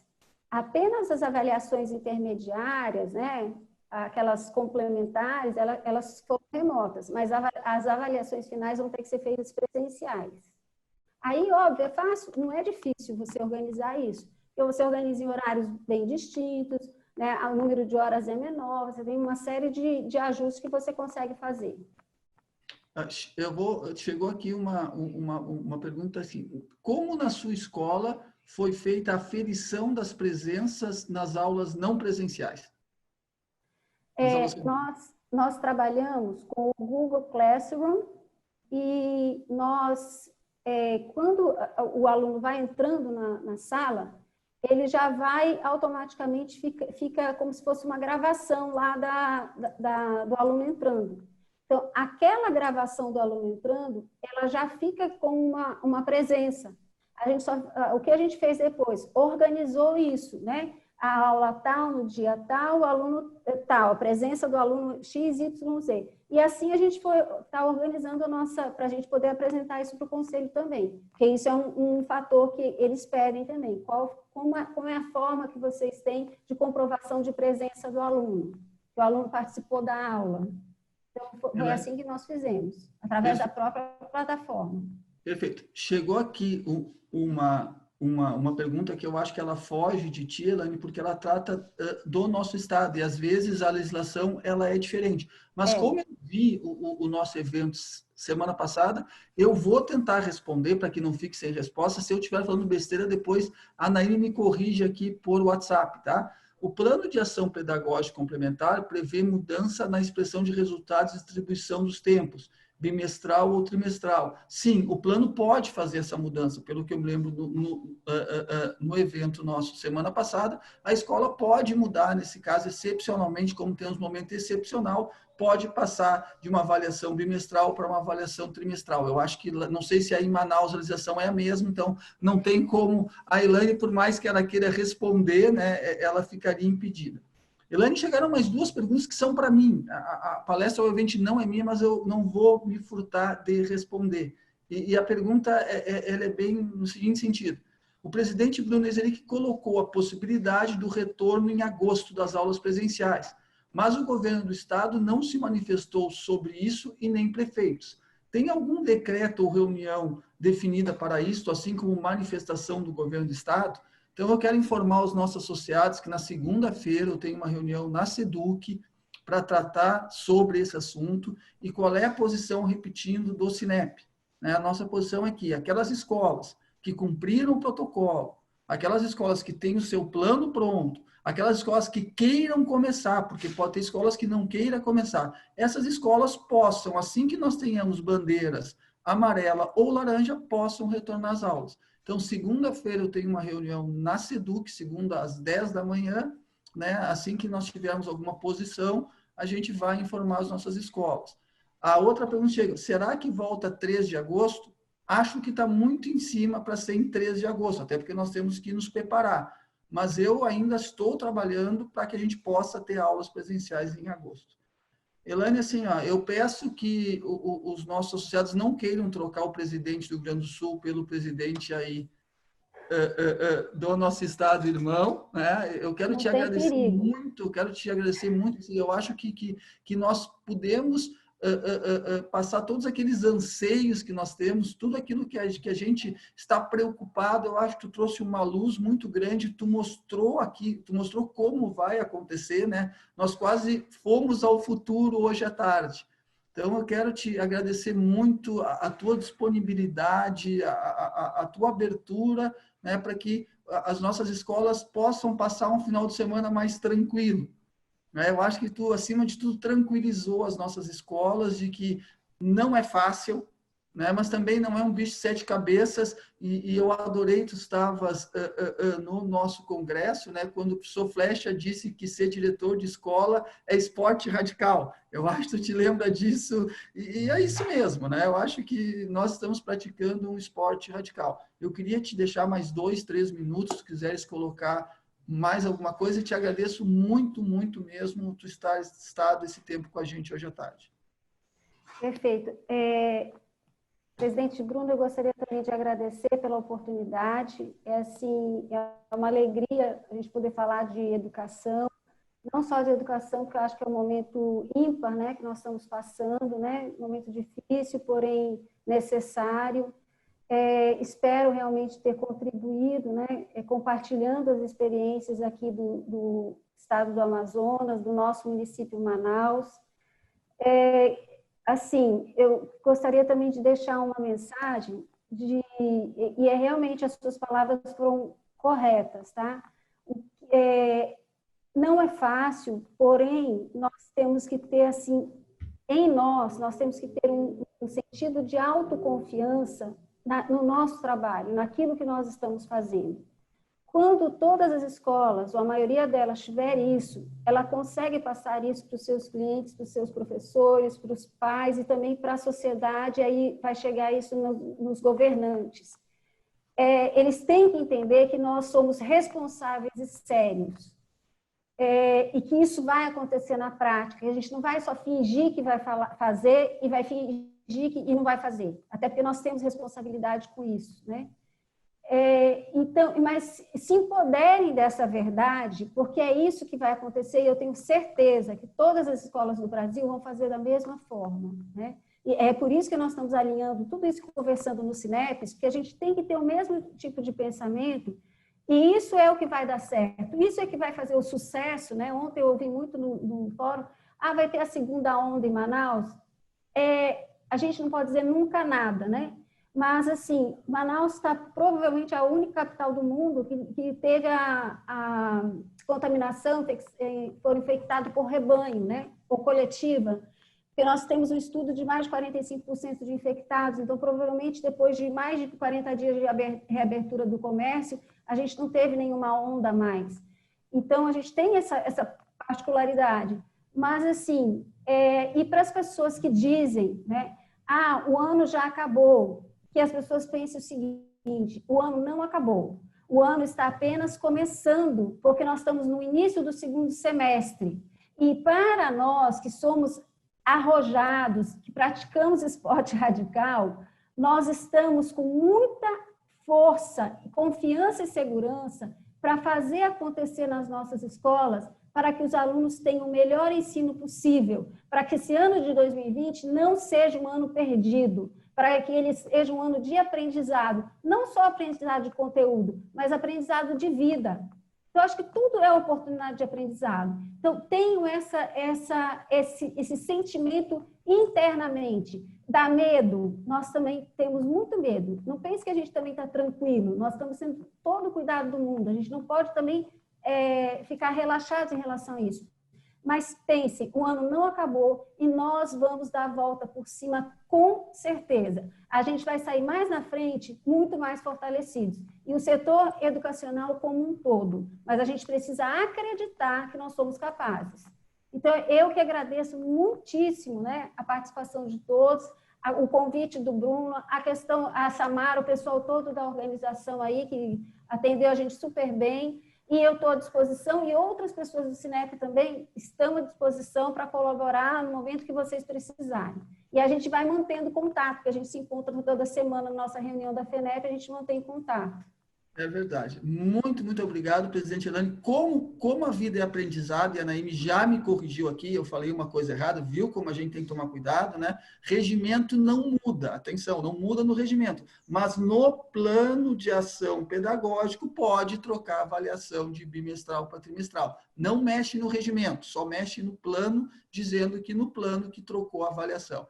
Então, eu acho que agora eu devolvo para a Tamara, para o encerramento, eu encerro daqui, como é que funciona? Sim, posso fazer aqui, prof. Por favor. Só uma palavrinha final. Queria agradecer também à professora Elaine pelas contribuições, pelas reflexões, né? Acho que foi uma tarde maravilhosa, com vários conhecimentos que a senhora pôde trazer para nós, né? Professor Bruno, também obrigado pela mediação. Em nome de toda a equipe do Cinep, agradeço a participação de todos e tenham uma boa tarde.